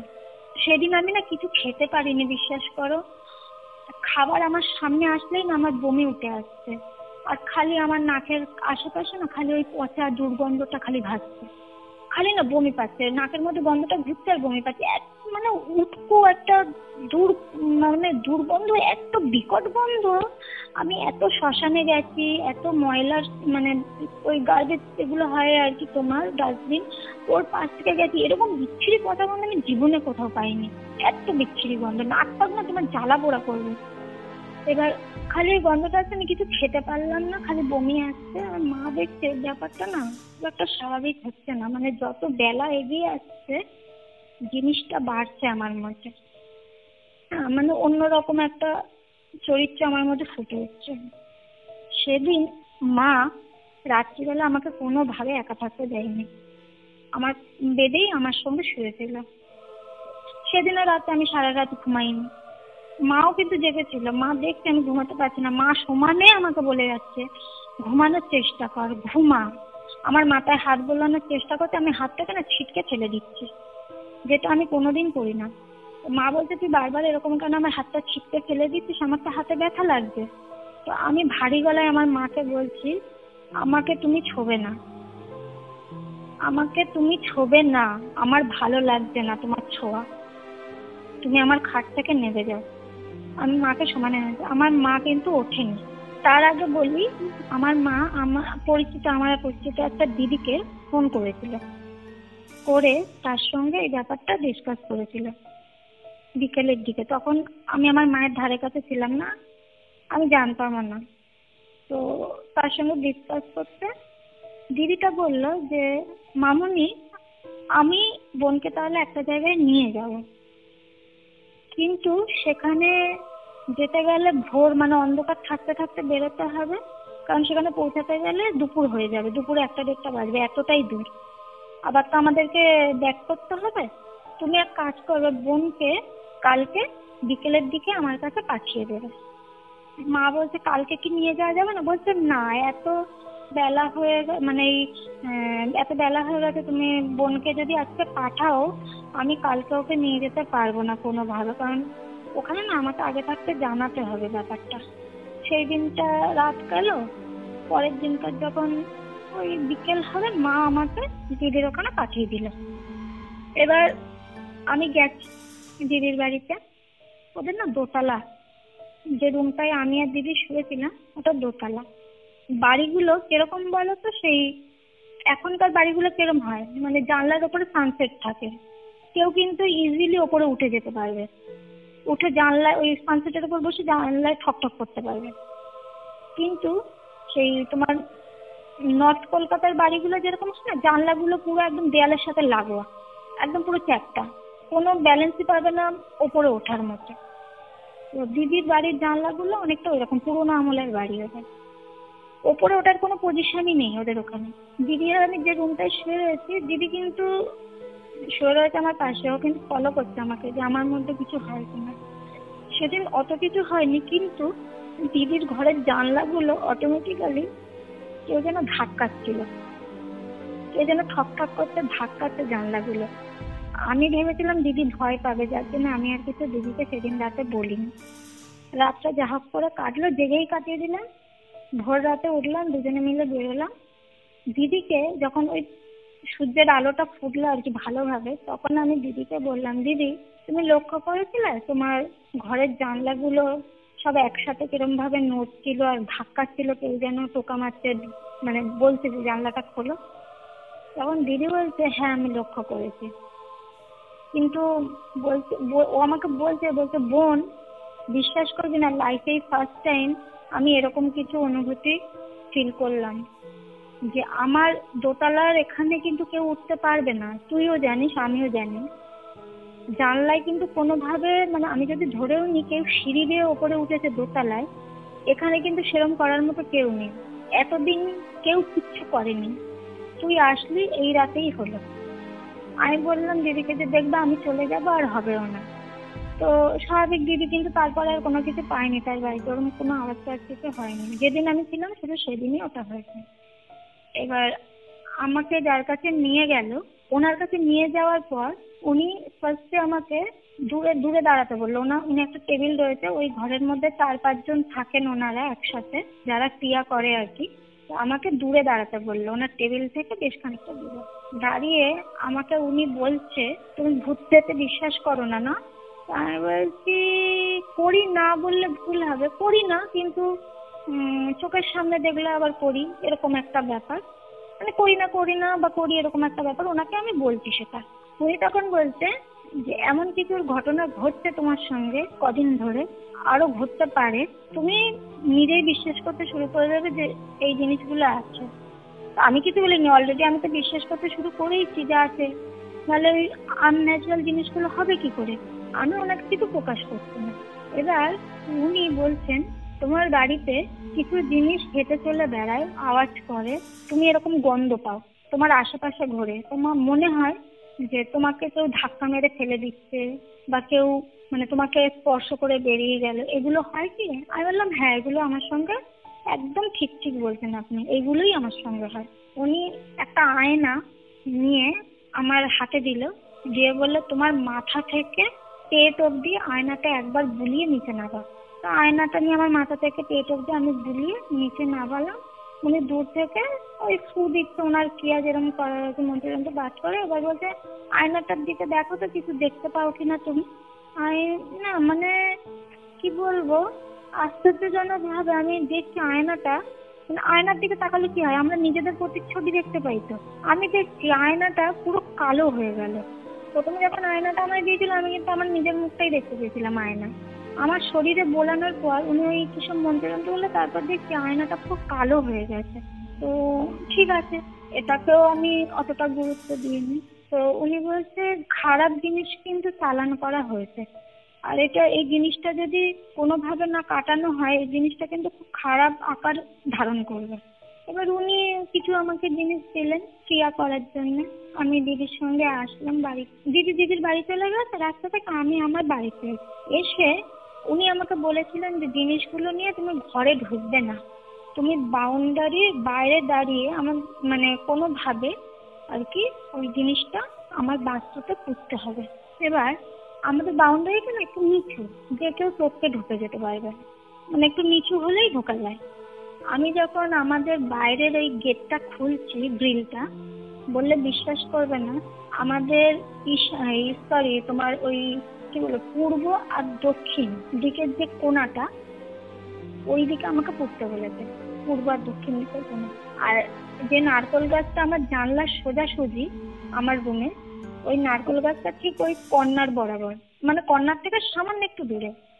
বললে বিশ্বাস করবে না, আমি রাস্তার মধ্যে দাঁড়িয়ে গেটের কাছে, আর ওই নারকেল গাছের ঠিক ওই পার্টিকুলার ওই নারকেল গাছটাই মাথাটা না গোল গোল করে ঘোরাচ্ছে, ঝাঁকাচ্ছে রীতিমতো, মানে কিরকম বলবো, কোনো পাগল মানুষ বা কোনো ধরো ভরে পড়লে কিরকম হয় আর কি, মাথাটা পাগলের মতো গোল গোল করে ঘোরাতে থাকে, ঝাঁকাতে থাকে, ঠিক ওই রকম ভাবে ভীষণই জোরে ঘোরাচ্ছে নারকেল গাছের মাথাটা। আমি ভাবছি কি ঝড় টর উঠলে হয়তো হতেই পারে, গাছের মাথা টাথা নড়ে করে। তুমি বললে বিশ্বাস হয়, কোনো গাছের পাতা যদি এক ফোঁটা নড়ে থাকে সেই সময়, কোনো গাছের পাতা নড়ছে না, এক চুল নড়ছে না, সেখানে পার্টিকুলার ওই একটাই নারকেল গাছ, ওর মাথাটা ওইভাবে বন বন বন বন বন করে ঘোরাচ্ছে। এবার আমি বাড়িতে যখন গেট খুলছি, গেটের আওয়াজ আছে, আমার মা না আমাদের ওই বাইরের ঘরের যে দরজাটা ওটার সামনে এসে দাঁড়িয়েছে, মানে উঠোনের কাছাকাছি আর কি। আমি আমার মাকে ইশারা করে আঙুল দিয়ে দেখাচ্ছি নারকেল গাছটার দিকে একটু তাকিয়ে দেখো তো মা।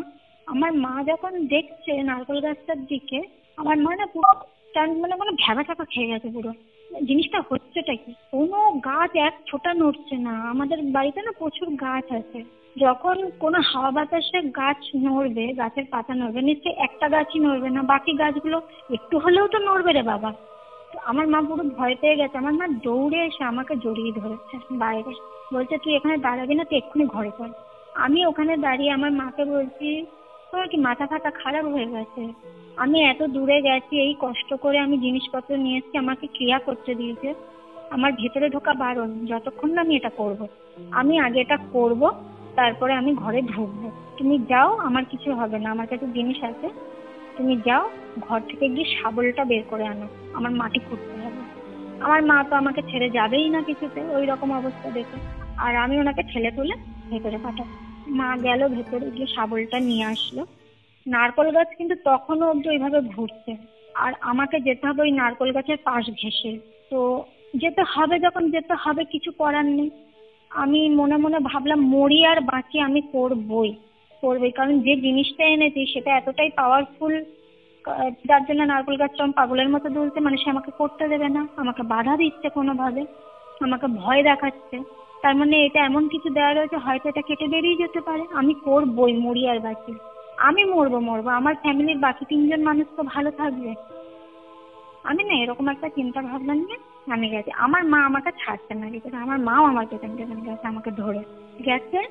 আমি কর্নারটাতে শাবল দিয়ে মাটি করে যে পিয়াটা আমাকে করতে দিয়েছিল আমি করেছি, করে তোরে এবার আমি আর গাছের দিকে তাকাইনি। তো সেই দিন রাত্রিবেলা না আমি কি শান্তিতে ঘুমিয়েছি তোমাকে কি বলবো, মানে কত বছর যে আমি ঘুমাইনি শান্তিতে, সেই দিন আমি টের পেয়েছি। একদম মানে নিশ্চিন্তে আমি ঘুমিয়েছি সেদিন রাতে, কোনো আওয়াজ হয়নি, কোনো রকম মানে কোনো অনিষ্টই হয়নি। এরকম ভাবে মানে যখন দেখলাম ওদিন হয়নি, পরের দিনে ভালো কেটেছে। আমি আর মা তো ভীষণই খুশি, মানে আমরা হাতে চাঁদ পেয়ে গেছি একদম, যে মা তাহলে একদম সঠিক জায়গায় গেছি। যখন হয়নি তার মানে জিনিসটা পালিয়ে গেছে, আর আসবে না, আমরা বেঁচে গেলাম। 3 দিন ভালো ছিলাম দাদা, 3 দিন, মাত্র 3টে দিন ভালো ছিলাম। 4 দিনের মাথা থেকে এত অত্যাচার বেড়ে গেল, মানে বাড়িতে তিষ্ঠনো দায়, কোনোভাবে বাড়িতে আমি টিকতে পারছি না। আমি কেন, আমার বাড়ির কেউই টিকতে পারছে না। এবার আমার বাবা আর দাদা না কোনোদিন এইসবে বিশ্বাস করতো না, আমিও করতাম না। আমি এখন ঠেলায় পড়ে বিশ্বাস করতে বাধ্য হয়েছি, কিন্তু আমার দাদা আর বাবা বিশ্বাস করে না। ওরা বলে যে এইসব কিছু হয় না, ওদের সঙ্গে আলোচনা করতে পারি না। এবার মা আর আমি আলোচনা করছি। 3 দিন পর থেকে যখন অতিষ্ঠ চরম লেভেলে পৌঁছে গেল, কি হচ্ছে দেখো ব্যাপারটা। আমার খাটটা তোমাকে প্রথমেই বললাম জানলার ধার ঘেঁষে, মানে দেয়ালের গায়ে সাঁটানো, ঠিক ওই নারকেল গাছ সোজাসুজি যে জানলাটা, আমি না দেয়ালের গায়ে হেলান দিয়ে বসে আছি জানলার পাশে। শীতকাল তোমাকে প্রথমেই বলছি, জানলাটা বন্ধ ছিল। বাইরে থেকে মনে হচ্ছে জানলার গায়ে না মানে বড় বড় নখ দিয়ে কেউ আঁচড় কাটছে, আর জানলাটা কেন মানে হ্যাঁচকা টান মারছে, মানে পারলে খুলে ভেঙে ছিঁড়ে ফেলে দেয়, এরকম একটা ব্যাপার। মানে কি যে মানে আক্রোশ, মানে মনে হচ্ছে যেন সে যদি জানলাটা খুলে ভেতরে ঢুকতে পারে আমার টুটিটা ওখানেই ছিঁড়ে দেবে, এতটাই আক্রোশে প্রকাশ করছে।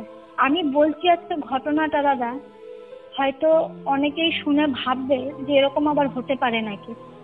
বিশ্বাস করে একটা টাইমে আমিও বলতাম যে এইসব হয় না, আমি বিশ্বাস করি না, কিন্তু যখন যার সঙ্গে হয় না জিনিসগুলো তখন সে বিশ্বাস করতে বাধ্য। জানলাটা ওরকম হলো, আমি না ভীষণ ভয় পেয়ে গেছি, বিশ্বাস করো। আমি মাকে চিৎকার করে ডাকছি, মা তখন কিচেনে রান্না করছে। মাকে ডাকছি, মা দেখো জানলাটা কিরকম হচ্ছে, মনে হচ্ছে কে যেন বাইরে থেকে টান মেরে ভেঙে ফেলে দেবে, কিরম ভাবে আঁচড় বিচড় কাটছে দেখো। আজকে মনে হয় রাতে আর আমাকে ঘুমাতে দেবে না।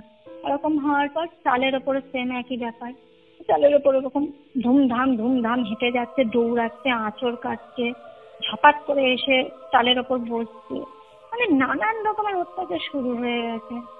এবার যতদিন যাচ্ছে জিনিসগুলো না ক্রমশ বাড়ছে। আমার শরীরটাও না তারপরে খারাপ হতে শুরু করেছে, অলরেডি খুবই খারাপ হচ্ছে। আমার মা বলছে, মানে মনে মনে হয়তো ভেবেছে যে আমাকে একা রাখা যাবে না, বা একা রাখলে আমি বাজে চিন্তা করবো, আমাকে দিয়ে কিছু অ্যাক্টিভিটিস এর মধ্যে থেকে আমাকে বিজি রাখতে হবে এরকম। তা মা বলতে একটুখানি গাছ থেকে ফুলগুলো তুলে এনে দিবি, আমি পুজোয় বসে গেছি, উঠতে পারছি না, একটু দে না। আমি বাইরে গেছি, গিয়ে আমি গাছ থেকে ফুল তুলছি। বললে বিশ্বাস করবে না, আমার পুরো শরীর না ফুল তুলতে তুলতে ভার হয়ে গেল। আর ঠিক ওই মানে উটকো যে ঝাঁঝালো গন্ধটা, ওই জিনিসটা আমার আশেপাশে ঘুরতে শুরু করেছে। যত মানে সময় যাচ্ছে ওই গন্ধটা বাড়ছে, আর আমার নিঃশ্বাস নিতে কষ্ট হচ্ছে রীতিমতো, এত তীক্ষ্ণ গন্ধ বেড়ে যাচ্ছে। এবার আমি না মাকে চিৎকার করে ডেকেছি, বলছি মা একটু বাইরে আসো তো। আর মা তো সারাক্ষণ ভয়ে ভয়ে থাকে যে এইগুলো ঘটেছে বা ঘটছে, আরো ঘটতে পারে, কখন কি হয়। আমি চিৎকার দিলেই মা পড়ি কি মরি করে দৌড়াচ্ছে। মা বাইরে এসছে, এসে বলছে কি হয়েছে না, আজ একটু আসো আমার কাছে। মা আসতে আমি মাকে বলছি, তুমি আমার আশেপাশে কোনো গন্ধ পাচ্ছ? বলছে গন্ধ কই, না তো কোনো গন্ধই পাচ্ছি না আমি। বলছি, কি বলছো তুমি, আমার ঘাড়ের কাছটায় আসো, ঘাড়ের কাছটায় এসে দেখো না, আমি আমি পাচ্ছি এই জায়গা থেকে গন্ধটা, তুমি পাচ্ছ না।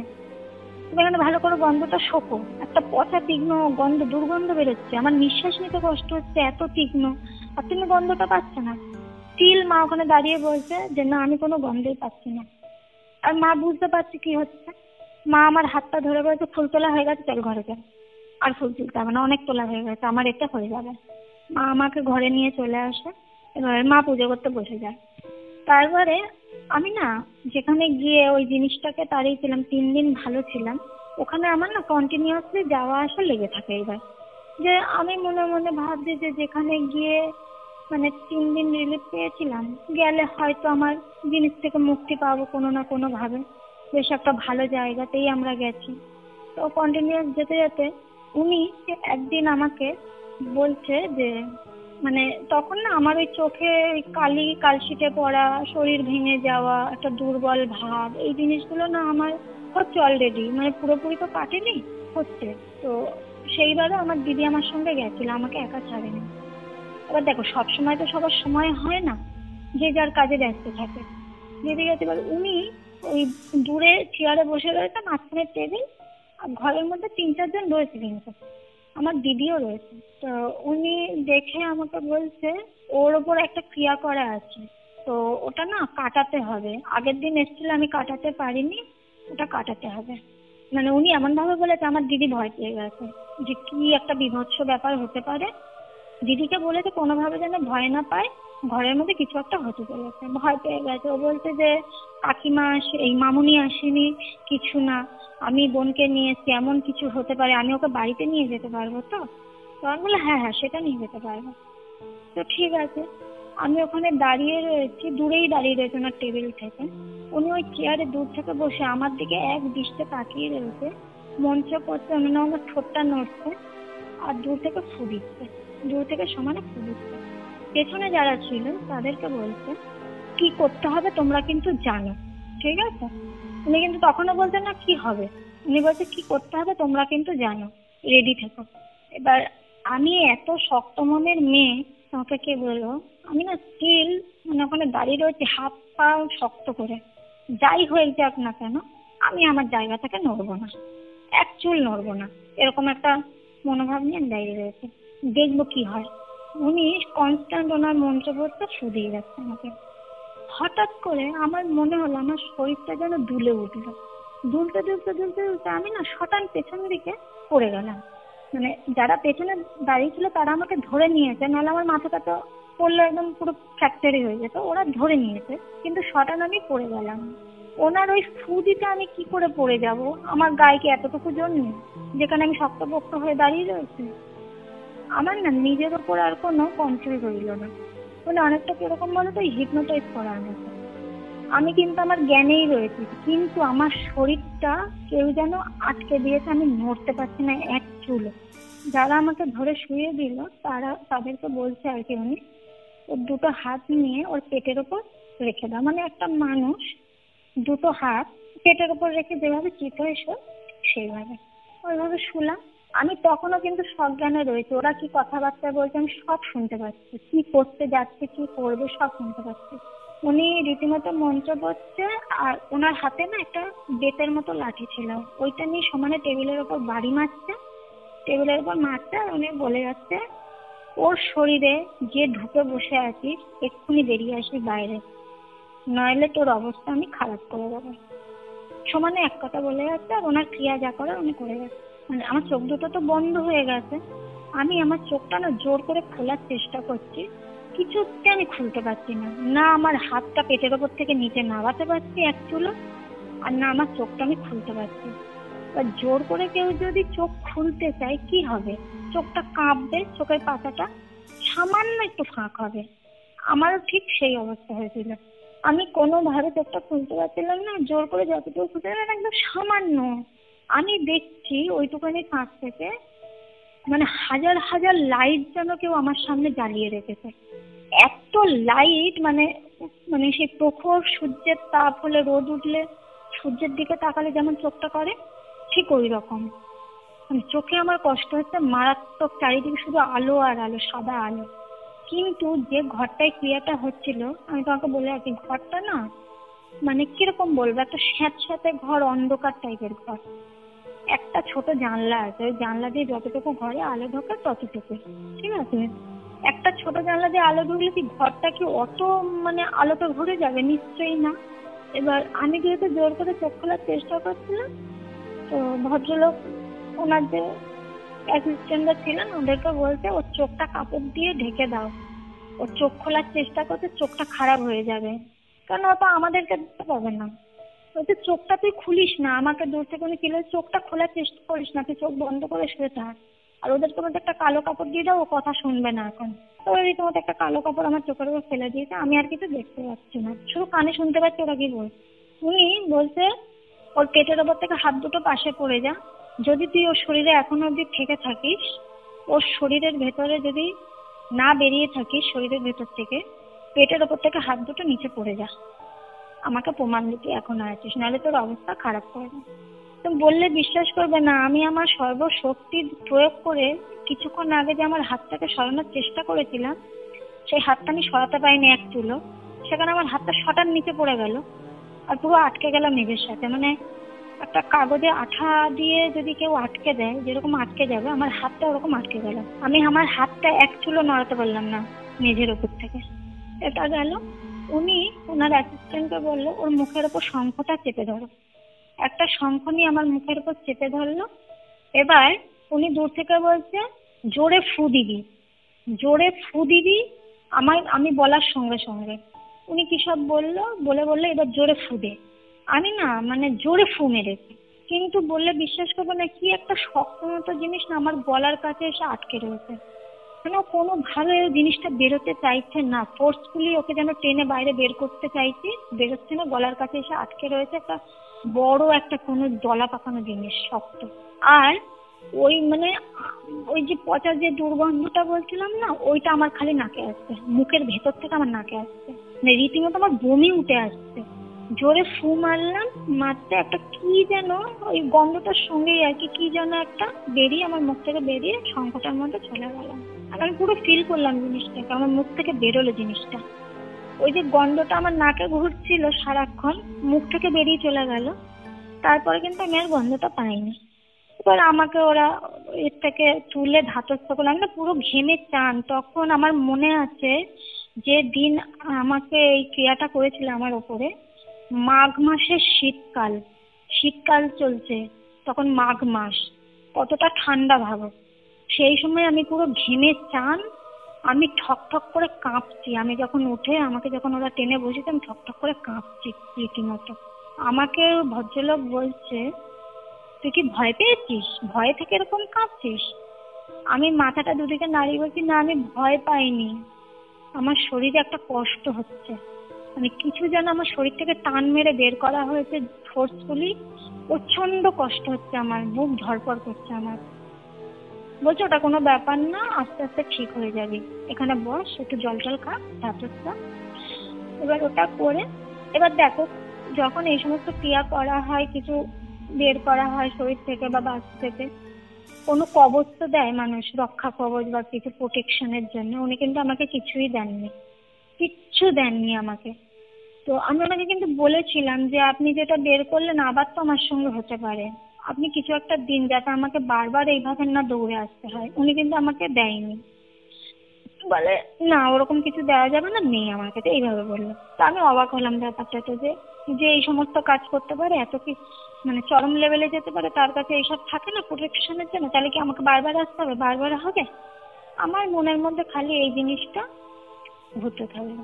তো উনি না মানে বারবার যাওয়া আসা করছি, মাঝখানে মাঝখানে অনেক রকমের উনি ক্রিয়া করেছে, আশ্চর্য রকমের। সব তো আর দেখো আমি একটা এতে তোমাকে বলে শেষ করতে পারবো না। তো প্রচুর রকম মানে ম্যাজিক্যালি ব্যাপার আর কি। তো ওই দিন বাড়ি চলে আসলাম, আসার পরে মানে কি বলবো, ওই 2-3 দিন ভালো থাকতাম, আবার দেখে সেই শুরু হয়ে যেত, আবার আমাকে ওনার কাছে যেতে হয়। তখন কি হয়েছে, আমার দাদা অসুস্থ হয়ে গেছে, আমার বাবা অসুস্থ হয়ে গেছে, এবার বাড়িতে এরকম অত্যাচার শুরু হয়েছে চরম লেভেলের। আমার মা দাদাকে রেখে যেতে পারেনি আমার সঙ্গে, আর সেইবার দিদিও যেতে পারেনি আমার সঙ্গে, আমি একা গেছি অত দূরে। আমি যখন গেছি উনি আমাকে বলছে, মানে ততদিন যাওয়া আসা করতে করতে না একটা মানে হয় না সেই চেনা পরিচিতের মতো একটা ব্যাপার হয়েছে সম্পর্ক, তুই তো আমার এতে চলে এসছে আর কি কথাবার্তা। উনি আমাকে বলছে যে কি রে আজকে তোর দিদি আসেনি? আমি বলছি না, আজকে আমি একা এসেছি, দিদি আসতে পারেনি। আর বাড়িতে এইরকম সমস্যা শুরু হয়ে গেছে, মা আসতে পারেনি, বাবাকে আর দাদাকে ফেলে কার কখন কি হয়। উনি আমাকে ডিরেক্টলি প্রপোজাল দিচ্ছে আর কি, সেক্সুয়ালি ইন্টিমেট হওয়ার জন্য। বলছে যে দেখ, ক্রিয়া তো সবসময় একরকমের হয় না, আর একরকম ক্রিয়া করলে এগুলো কাটবেও না, মাঝে মধ্যে এগুলো একটু অন্যরকম ভাবে করতে হয়। আমাকে বলছে যে মানে উনি না আমাকে ডিরেক্টলি বলছে ওনার সঙ্গে সেক্স করার জন্য, ডিরেক্টলি, একটু ফোঁটা মিথ্যা কথা বলছি না, বিশ্বাস করো। আমাকে উনি আবার ভেঙে বলছে কথা। তুমি কি বলছো? তুমি এটা ক্লেম করছো যে সে তোমাকে ফিজিক্যালি এরকম ভাবে মোলেস্ট করার চেষ্টা করেছে যেখানে তুমি নিজে প্রবলেমে পড়ে সাহায্যের জন্য গেছিলে?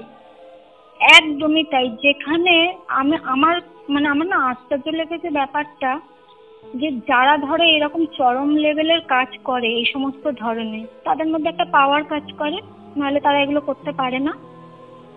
তো যখন তাদের কাছে কোনো মানুষ যায় এই সমস্ত কাজে, তারা তো অলরেডি মানে আধমরা হয়ে গেছে। সেই আধমরা মানুষটাকেও মারার জন্য কেউ প্রস্তুত হয়ে থাকে। এবার দেখো সেক্সুয়াল হ্যারাসমেন্ট একটা ব্যাপার রয়েছে, সঙ্গে মোটা অ্যামাউন্ট ওরা চার্জ করতো আমার থেকে, শুধু আমার থেকে না, সবার থেকেই করতো আর কি, কিন্তু করতো। তো আমার কথা হচ্ছে যে এই সমস্ত ক্রিয়া করতে খরচ হয় না বললে ভুল, আর এগুলো করতে প্রচুর কষ্টও হয় শরীরে, আমি নিজেকে দিয়ে দেখেছি।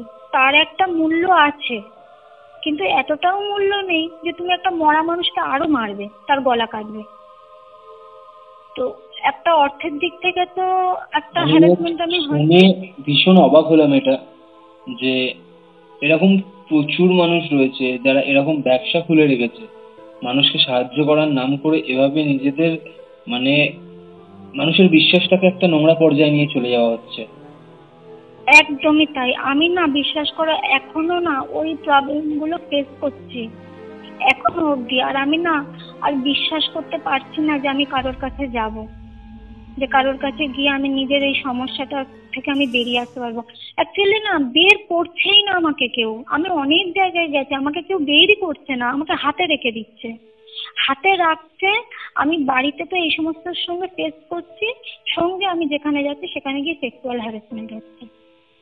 উনি আমাকে ওপেন বলছে যে আমার সঙ্গে তোকে সেক্স করতে হবে, সেক্স করলে তোর জেনিটাল পার্ট থেকে ওই জিনিসটা বেরিয়ে আসবে শরীর থেকে, যেটা তোর মুখ থেকে বেরিয়েছিল সেটা তোর জেনিটাল পার্ট থেকে বেরিয়ে আসবে, তোকে সেক্স করতেই হবে আমার সঙ্গে। এবার আমি তো রাজি হবই না এই জিনিসটা। কোনো মেয়ে রাজি হবে কখনো? আমি তো রাজি হব না। একটা তো দেখো, যখন কথাটা বলছে তখন একটা লজ্জাজনক ব্যাপার, লজ্জা তো আমার লাগছে, রীতিমতো আমার ভয় করতে শুরু করেছে যে কি বলছে আমাকে। আমি একা রয়েছি ওখানে, ওই রুমটার মধ্যে শুধু ওরা ছাড়া আর কেউ নেই। আমার হ্যাঁ কি না এর কোনো অপেক্ষাই করলো না উনি ওনার স্টাফদেরকে বলছে তোমরা একটু বাইরে যাও, তোমরা বাইরে। ওরা স্টাফগুলো হাসতে হাসতে বাইরে বেরিয়ে আসলো। তার মধ্যে একজন বয়স্ক মানুষ ছিল, উনি বলছে আমাকেও কি বাইরে যেতে হবে? এবার তখন ওনাকে বলছে তুমি যেতে না চাইলে যেও না, তুমি ওখানে তাহলে বসে খবরের কাগজ পড়ো। মানে কতটা নির্লজ্জ বেহায়া! উনি এন্টারটেনমেন্ট নেবেন বলে ওখানে বসে থাকবে খবরের কাগজ পড়ার নাম করে। ভাবতে পারছো কতটা নিকৃষ্ট মনের এরা? যারা সাধনা করে অ্যাকচুয়াল, মানে যারা এই সমস্ত এতে আছে, তাদের মনে এই নোংরামোটা আসে কি করে আমি বুঝে পাই না। আর যেখানে আমি একটা আনম্যারিড মেয়ে, আমি একটা অবিবাহিত মেয়ে, আমাকে এই নোংরা কথা বলে কি করে? তার মধ্যে তুমি জানো, মানে এইটা তো একটা কথা বলেছে। আমি সব রকম কনসার্ন যদি ছেড়েও দিই, তারপরেও একটা পয়েন্ট দাঁড়াচ্ছে যে একটা মানুষ আমার কাছে সাহায্যের জন্য এসেছে, যে অলরেডি বিপদে পড়ে রয়েছে, আমি তার সুযোগ কি করে নেব? কারণ মনে এতটুকু দয়া মায়া নেই। আর একটা মেয়েকে এইভাবে বলছে, কতটা নির্লজ্জ এরা। তার মধ্যে আবার মানে ওরা যখন ওনার স্টাফরা ছিল রুমের মধ্যে, তাদের সামনে কি বিচ্ছিরি ভাবে কথা বলেছে আমাকে, তোমাকে কি বলবো। বলছে তুই জামা কাপড় খুলে এখানে শুয়ে পড়, দেখবি তোর সব সমস্যা চলে গেছে। মানে কতটা নোংরা ভাবে বলে এরা এই কথাগুলো, বলে কি করে আমি বুঝে পাই না। তো যাই হোক, আমি না ওখান থেকে কোনোভাবে বেরিয়ে আসতে পেরেছিলাম। ভগবানের আশীর্বাদ বলো আর যাই বলো, আমি বেরিয়ে আসতে পেরেছিলাম, বাড়ি চলে এসেছি। এসে আর উনি না আমাকে রীতিমতো ভয় দেখিয়েছে যে আমি এই কথাটা যেন কাউকে না বলি। এবার দেখো, অনেকেই বলবে আমার এই কথাটা শুনে যে আমি যখন সেক্সুয়াল হ্যারাসমেন্ট হয়েছে আমি কেন আইনি সাহায্য নিইনি। এখন তো মেয়েদের পক্ষে অনেক আইন আছে, এই সমস্ত ক্ষেত্রে অনেক হেল্প করে। আমি যখন দেখছি উনি চরম লেভেলের এই সমস্ত কাজ করে, আমাকে ভয় দেখাচ্ছে, আমার কি মনে হবে না একবারে যে যে আমাকে ওই জিনিসগুলো থেকে মুক্ত করতে পারে সে আমাকে এই জিনিসগুলোর মধ্যে আবার ঠেলেও দিতে পারে বা আরো খারাপ জিনিস আমার সাথে কিছু করতে পারে? একদম, এটা হতেই পারতো। তো যে কারণে দেখো, আমি ভাবলাম যে এক তো জ্বালায় আমি জ্বলছি, জ্বালার আমার শেষ নেই, বছরের পর বছর আমি সহ্য করে আসছি। দুই, যদি আমার সঙ্গে আরো কিছু খারাপ ঘটে তখন আমার বেঁচে থাকার ইচ্ছাটাই আর থাকবে না। তো আমি না বাড়িতে চলে আসি, এসে আমি না মায়ের কাছে কান্নাকাটি করে আমি কথাটা বলি। তখন আমার মা না শুনে অবাক হয়ে গেছে, বলছে এরকমও হয় রে, যারা সাধনা করে তারা এরকম করতে পারে? বললাম করছে তো মা, ওরা তো বলছে, ডাইরেক্ট তোমাকে বলছে, লুকিয়ে চুরিয়ে না।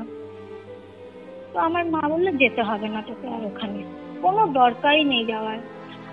আমার ঘরে মনসা আছে, যদি বাঁচায় সে বাঁচাবে, মারলে সে মারবে। ভগবানের ওপরে তার কেউ যেতে পারে না, সে আমাদের মৃত্যু যবে লিখে রেখেছে তবেই হবে, কোথাও যেতে হবে না। তো যাওয়া বন্ধ করে দিলাম সেখানে। এইবার দেখো, আমি যাওয়া বন্ধ করে দিলাম, আমি এগুলো কাটানো বন্ধ করে দিলাম, কিন্তু যে বা যারা আমার সঙ্গে এই কাজগুলো করেছে বা করছে, যে চালানগুলো করছে, সে কি বসে আছে? নিশ্চয়ই না। কেউ যদি হিংসা করে কারোর উপর কিছু করে থাকে, তার হিংসামোটা সারা জীবনই থাকবে সেই মানুষের উপর। সে কিন্তু ননস্টপ করে যাচ্ছে। কেন বলছি তোমাকে, আমি যখন কোথাও থেকে গিয়ে কাটিয়ে আসছি, আমি 3 দিন ভালো থাকছি, তারপর থেকে আবার কি করে আমার উপর জিনিসগুলো হাবি হচ্ছে বা আমার বাড়িতে সেই একই প্রবলেম শুরু হয়ে যাচ্ছে। তার মানে সে কন্টিনিউ করে যাচ্ছে, তাই জন্যই হচ্ছে। এবার এরকম করতে করতে করতে করতে না আমাদের পরিবারে না মানে বললে বিশ্বাস করবে না দাদা, পুরো ভাঙন ধরে গেছে। মানে সেই বলে না ঘুন পোকা লেগে যায়, আর ঘুন পোকা লাগলে একদম ছাড়তে চায় না, পুরো ওই জিনিসটাকে ঝাঁঝরা করে দেয়। আমার পরিবারের সিচুয়েশন ঠিক তাই, একদম তাই। মানে আমরা 4টে প্রাণী 4 জনের শত্রু হয়ে গেছি। কেউ কাউকে যদি খেতে ডাকে তেড়ে মারতে আসে, কেউ কারোর মুখ দেখতে ইচ্ছা করে না, দিন রাত অশান্তি লেগে রয়েছে।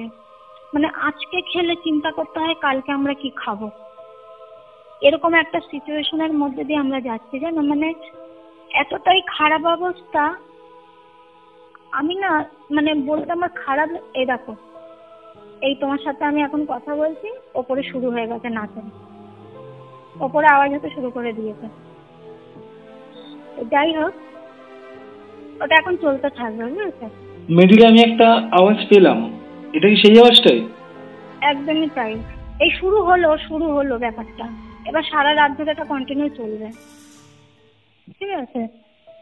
তো যাই হোক, আমি ঘুমাতে পারি না জানো তো, বহু বছর ধরে আমি এইভাবে রাতে জেগেই থাকি। মানে আমি না বিছানায় শুই, চোখটা বন্ধ করি, অটোমেটিক্যালি চোখ খুলে যায়। মানে লোকে ভাবে ফোন ঘাটলে ঘুম আসে না, আমি তো ফোন ঘাটি না, চোখ অটোমেটিক্যালি খুলে যাবে, কখন ভোরে গেল ঘরে ঢুকবো আমি নিজেও জানি না, ঠিক আছে?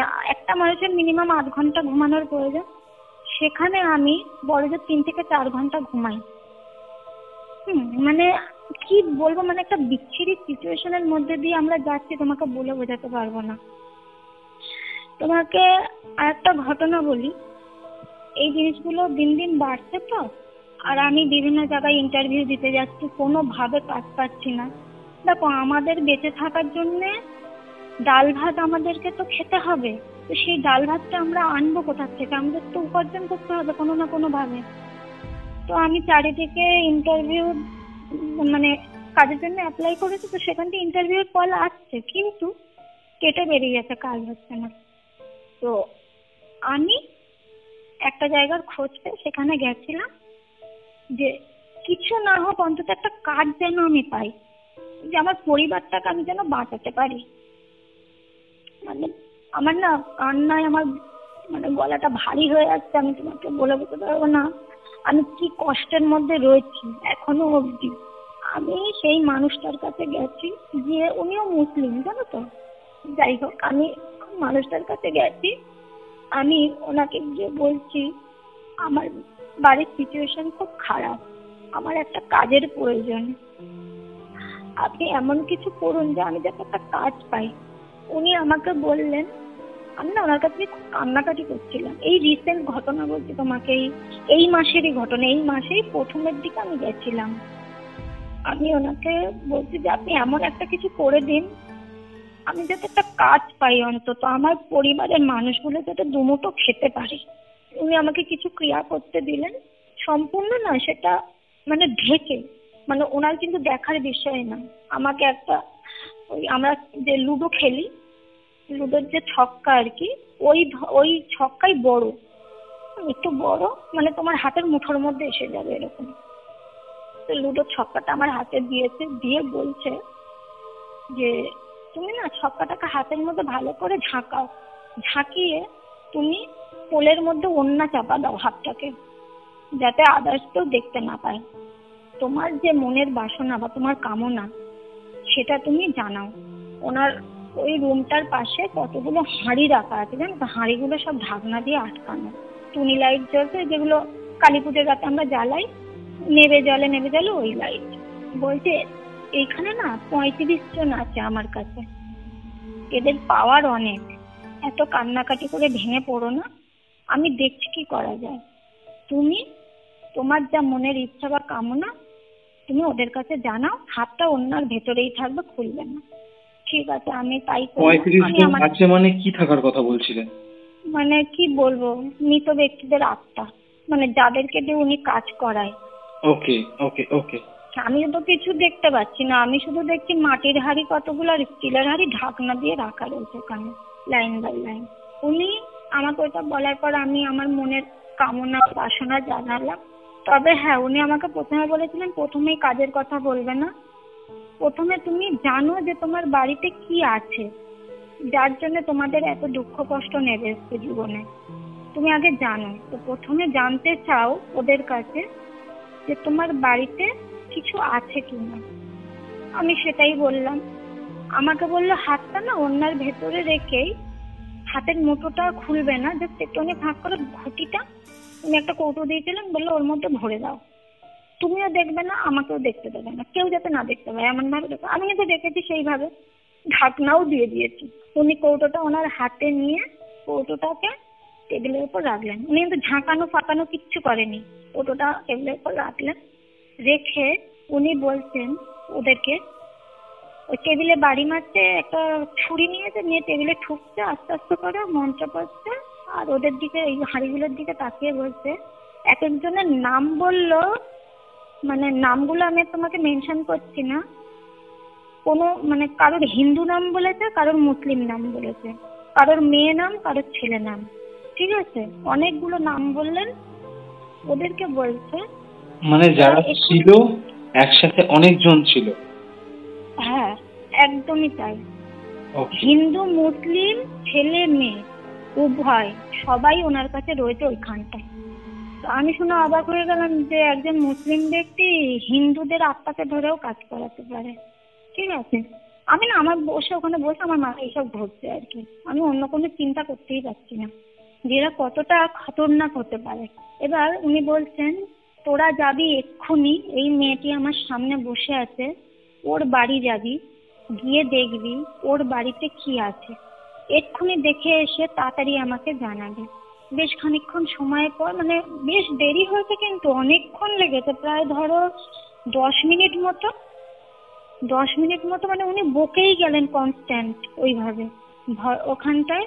10 মিনিট পর আসলো ভদ্রলোক, বললো বল কি খবর এনেছি।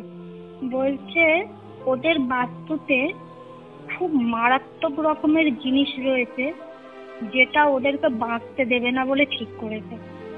বলছে বহু বছর ধরে ওদেরকে মেরে ফেলার চেষ্টা করছে। 10 মিনিট পর বলছে বল কি খবর এনেছি। বলছে ওদের বাস্তুতে খুব মারাত্মক রকমের জিনিস রয়েছে যেটা ওদেরকে বাঁচতে দেবে না বলে ঠিক করেছে। কিন্তু কোনো একটা শক্তি আছে যেটা পাচ্ছে না। উনি বলছে যে তোমরা বেঁচে আছো, কি করে বেঁচে আছো আমি অবাক হয়ে যাচ্ছি। মানে তোমাদের উপর একবার দুবার নয়, বহুবার করেছে, বহুবার তোমাদের উপর ক্রিয়া করা হয়েছে। এবং যে করেছে সে চাইছে তোমাদেরকে মেরে ফেলতে, বাঁচিয়ে রাখতে চাইছে না। তোমরা যে বেঁচে আছো আমার অবাক লাগছে, তোমরা বেঁচে আছো কি করে। এবারে তুমি দেখো, যার কাছে গেছে এই মাসে এই ভদ্রলোক, উনি বলছেন যে তুমি জানো ঘটিটা কত ছিল, কত নাম্বার? আনলাম না, বাট আমি কিন্তু দেখিনি, তুমি দেখেছে। আনলাম হ্যাঁ, সে তো দেখলাম। বলছে ওরা বলছে এর মধ্যে 6 নাম্বার আছে। বলছে তুমি খোলো, খুলে দেখো 6 নাম্বার। আমি দেখছি হ্যাঁ 6 নাম্বার। বলছে তোমাদের উপরে 6 বার ক্রিয়া করা হয়েছে, মারণ ক্রিয়া 6 বার করা হয়েছে তোমাদের উপর। সেম একই ভাবে আবার ঘটিটা আমার হাতে দিয়েছে, আমি আবারও করলাম। এবার বলছে তুমি নিজে দেখো, বলছে সামান্য হাতটা ফাঁক করে তুমি নিজে দেখো কত নাম্বার আছে। আমি দেখলাম 5 নাম্বার আছে। বললো তুমি দেখেছো? এমন ভাবে দেখেছো যাতে কেউ দেখতে পায়নি। মাকে জিজ্ঞেস করলে আপনি দেখতে পেতেন? আপনি তোর পাশে বসে আছেন। উনি আমাকে ওই ক্রিয়াগুলো করতে বলছেন, অটোমেটিক্যালি উনি না যেগুলো মানে দেখতে পাচ্ছেন না, উনি সেগুলোই আমাকে বলছেন। এবার উনি আমাকে বলছেন কোনো মহিলা এটা করেছে, আর এটা খুব হিংসা বা রাগ থেকে করেছে। তো ঠিক আছে, আমরা সেটাই শুনলাম। এবার উনি আমাকে ওখানে একটা মানে প্লাইউড দিয়ে ঘেরা জায়গা আছে, ওখানে বসালেন। একটা হাঁড়ির মধ্যে মানে স্টিলের হাঁড়ি রাখা ছিল। আমার মাকে বললো পুকুর, ওই ওখানে না পুকুরের জলই থাকে ওনাদের কাছে, বেশিরভাগ আমি দেখেছি। বালতির মধ্যে পুকুরের জল রাখা রয়েছে। উনি বলছে মানে পুকুরের জল আছে, আপনি ওখান থেকে জল এনে হাঁড়ির মধ্যে ঢালবেন। মা জলটা এনে দিল, আনতে উনিই ঢাললেন। ঢালার পর খানিকক্ষণ উনি ওনার যা ক্রিয়া টিয়া থাকে সেগুলো করতে করতে আমাকে হঠাৎ করে বলছে ভয় পাবে না, শক্তভাবে ওখানে বসবে, যদি কিছু হয় নিজেকে শক্ত করে রাখবে। তো হঠাৎ করে জলের হাঁড়ির মধ্যে কিছুই ছিল না, কিন্তু শুধু জল, আর উনি দূর থেকে একটু সর্ষে আর চাল ছেড়ে দিলেন। হঠাৎ করে জলের হাঁড়ির মধ্যে আগুন জ্বলে উঠেছে, পুরো ব্লাস্ট করেছে এত জোরে, আগুনটা ছিটকে এসে আমার পায়ে পড়েছে। আমার পায়ের খানিকটা জায়গা পুড়েও গেছে। হ্যাঁ, আর পুরো ঘর ধোঁয়ায় ধোঁয়া, আর ওই তীক্ষ্ণ বাজে গন্ধটা, ওই দুর্গন্ধটা ওখানে বেরিয়েছে। তো যাই হোক, এই সবগুলো করার পরে উনি আমাকে বললেন যে কিছুদিন একটু কষ্ট হবে, আস্তে আস্তে ঠিক হয়ে যাবে, কাজও তুমি পেয়ে যাবে। উনি আমাকে আশ্বাসটা করলেন। তো আমি বললাম ঠিক আছে, তাহলে ভালো একটা জায়গায় এসছি। হঠাৎ করে উনি আমাকে বলছেন যে তুমি এখানটায় শুয়ে পড়ো, ওই প্লাইউড ঘেরা যে জায়গাটা, আমার মা দূরে বসে আছে, ওখান দিয়ে মাকে দেখা যাবে না। উনি বলছে শুয়ে পড়ো, তোমাকে ঝাড়বো। ঠিক আছে, আমি ভাবছি এত কিছু এই বাজে বাজে ঘটনা ঘটছে, এরকম মারাত্মক জিনিস, জলের মধ্যে আগুন জ্বলে উঠলো কিছু না দেওয়া সত্ত্বেও, সত্যি সত্যি ঝেড়ে দেবে হয়তো, খারাপ জিনিস হয়তো। আমি শুয়ে পড়েছি। উনি আমার শরীরের বিভিন্ন জায়গায় হাত দেওয়ার চেষ্টা করছে, এমনকি ফিস ফিস করে আমার কানের কাছে বলছে তোমার এই জায়গাটা আমি মাসাজ করে দেবো, তোমার ভালো লাগবে, তোমার এই জায়গাটা আমি হাত দিয়ে করে দেবো, ভালো লাগবে। আমার মা দূর থেকে ভাবছে উনি মন্ত্র পড়ছে, অথচ উনি আমার সঙ্গে ওইগুলো করছে। ওখানে মানে কতটা খারাপ লাগে তুমি ভাবো, যে আমি এত কষ্টের মধ্যে আছি, আমি ওনার কাছে গেছি একটা হেল্পের জন্য। উনি আমার কাছে প্রচুর টাকাও ডিমান্ড করেছে। আমি ঠিক আছে, আমি ধার দেনা করে হলেও টাকা জোগাড় করবো খারাপ জিনিস থেকে বেরোনোর জন্য। কিন্তু এই সেক্সুয়াল হ্যারাসমেন্ট গুলো কি করে করে আমার সঙ্গে ওরা, আমি না আজ অব্দি বুঝে পাই না। ইনফ্যাক্ট যে সমস্যাগুলোর মধ্যে দিয়ে আমি মানে সাফার করছি এত বছর ধরে, এখনো অব্দি আমি সাফার করছি, এখনো অব্দি ইনস্ট্যান্ট। এই যে তুমি আমার সাথে ফোনে কথা বলছো, তুমি দুবার হয়তো ওপরে আওয়াজ পেয়েছো, আমি জানি না কতটা শুনতে পেয়েছো। আমি এখনো অব্দি সাফার করছি, আর জানি না আমি কবে এইগুলোর থেকে মুক্তি পাবো, আদৌ পাবো কিনা। এই হচ্ছে আমার ঘটনা। তো ঘটনাটা শুনে যা বুঝলাম, একটা প্রপার টাইম ফেজ তোমার লাইফটা অন্য কোনো এন্টিটি কন্ট্রোল করেছে। একটা না, অনেকগুলো এন্টিটি কন্ট্রোল করেছে, যদি আমি খুব ভুল না করি, রাইট? একদমই তাই। শুধু মানে কন্ট্রোল করেছে না, ফিজিক্যালি মেন্টালি দুদিক দিয়েই তোমাকে হ্যারাস করেছে। মেন্টালি না দাদা, মানে মেন্টাল তো রয়েছে, ফিজিক্যালি হ্যারাসও করেছো আমাকে। আমি তোমাকে এই ঘটনাটা বলিনি, আমি যখন রাতে শুই না বিছানায়, আমার খাটটা ধরে কেউ যেন জোরে ঝাঁকিয়ে দেয় মাঝে মধ্যেই। তারপরে এমন কিছু হয় ঘুমের মধ্যে আমার সাথে, আমি আমার ডান পাটা মানে ফুটবলে জোরে শট মারলে যেরকম করে, আমি আমার ডান পাটা দিয়ে ঠিক ওই রকম করি, আর করার পরে আমার ঘুমটা ভেঙে যায়। ঘুমিয়ে পড়ে মধ্যে যে স্লিপ প্যারালাইসিস ব্যাপারটা বলে না, ওই জিনিসগুলো আমার সঙ্গে, মানে বুকের মধ্যে কেউ যেন ভারী কিছু চাপিয়ে দিয়েছে, নিঃশ্বাস নিতে পারি না, দম আটকে যায়। তারপরে ঘুম থেকে ওঠার পর আমার না ওই মানে পুরো শরীরে বিষের মতো ব্যথা, তারপরে ঘাড়ের কাছটায় ব্যথা, যন্ত্রণা সারাক্ষণ। এগুলো অলরেডি আমার সাথে হয়ে আসছে, এখনো অবধি হচ্ছে। আমি জানি না আমি কবে এগুলো থেকে উদ্ধার হব। তো যে ঘটনাটা তুমি শেয়ার করলে, ঘটনাটা ভীষণ ডিফারেন্ট। এরকম ঘটনা ন্যাচারালি আগে শুনিনি। কারণ এই ঘটনাটার মধ্যে বেশ কিছু জায়গা রয়েছে যেগুলো একদিকে যেমন ভীষণ স্পুকি, ভীষণ ভয়ের, তার সাথে সাথে এমন কিছু জায়গাও রয়েছে যেগুলো ভীষণ প্যাথেটিক। যেমন তুমি যখন সাহায্যের জন্য কোনো একটা জায়গায় গেছো, সেখান থেকে কিওর পাবে এই এক্সপেকটেশনস নিয়ে, সেখানেও তোমার সাথে এমন কিছু করা হয়েছে যেখানে তোমার হোপটাই শেষ হয়ে গেছে। একদমই তো তাই। ওই জায়গাগুলো ভীষণ খারাপ লাগছিল। যাই হোক, আমি আশা করব যে এখন তুমি হয়তো আগের তুলনায় অনেক বেটার আছো, বা তোমার ফ্যামিলি কন্ডিশন হয়তো আগের তুলনায় অনেক বেশি ভালো হচ্ছে, ইন ফিউচার হয়তো আরো ভালো হবে। এই জিনিসগুলো থেকে ডেফিনেটলি তোমরা বেরিয়ে আসতে পারবে খুব তাড়াতাড়ি, আই উইশ। তো thank you so much Pompa, এরকম একটা ঘটনা আমাদের গল্পওয়ালা পরিবারের সাথে শেয়ার করার জন্য। Thank you.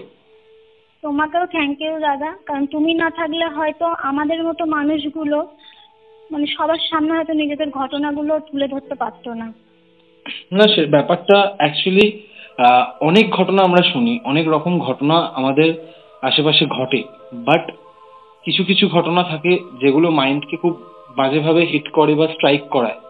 তার মধ্যে তোমার আজকের এই ঘটনাটা থাকবে সেই লিস্টে, তোমার এই ঘটনাটা থাকবে। তার কারণ হচ্ছে এই ঘটনাটার মধ্যে এমন এমন কিছু জায়গা রয়েছে, যেটা আমি আগেই বললাম, যেগুলো ডিপলি ভাবতে বাধ্য করাবে, মানুষের মধ্যে অ্যাওয়ারনেস আনবে যে তুমি এরকম জিনিস ফেস করেছো এরকম সিচুয়েশনে। তো আমার মনে হয় যে ইন ফিউচারে যদি কখনো কেউ এরকম সিচুয়েশনে পড়ে, তো অবশ্যই যেন ভেরিফাই করে যার কাছে যাচ্ছে তার ব্যাপারে ভালো করে জেনে, তার ব্যাপারে তার কাস্টমারদের যে ফিডব্যাক সেগুলো জেনে তবেই যাওয়া উচিত। কারণ আজকাল মানুষজন মানুষকে সাহায্য করার নামে রীতিমতো ব্যবসা খুলে দাঁড়িয়েছে, আর সেখানে গিয়েই কিন্তু যেহেতু তাদের ইন্টেনশনটা প্রপার নয়, সেই কারণেই তারা এই নোংরামোর দিকে নিয়ে যাচ্ছে। তো যাই হোক Pompa, thank you so much, এরকম একটা ঘটনা তুমি শেয়ার করলে। আশা করি ইন ফিউচার তুমি অনেক অনেক বেটার থাকবে, অনেক ভালো থাকবে। তো আজকের এপিসোড আমি এখানেই শেষ করছি, আজকের রেকর্ডিংটা আমি এখনই শেষ করছি। Thank you so much. Spotify original horror podcast. তো কেমন লাগলো আজকের ঘটনা? কমেন্ট করে কিন্তু অবশ্যই জানিও। যদি ভালো লেগে থাকে আজকের এপিসোড, তাহলে অবশ্যই একটা লাইক করে দিও, আর শেয়ার বাটনে প্রেস করতে একদম ভুলো না।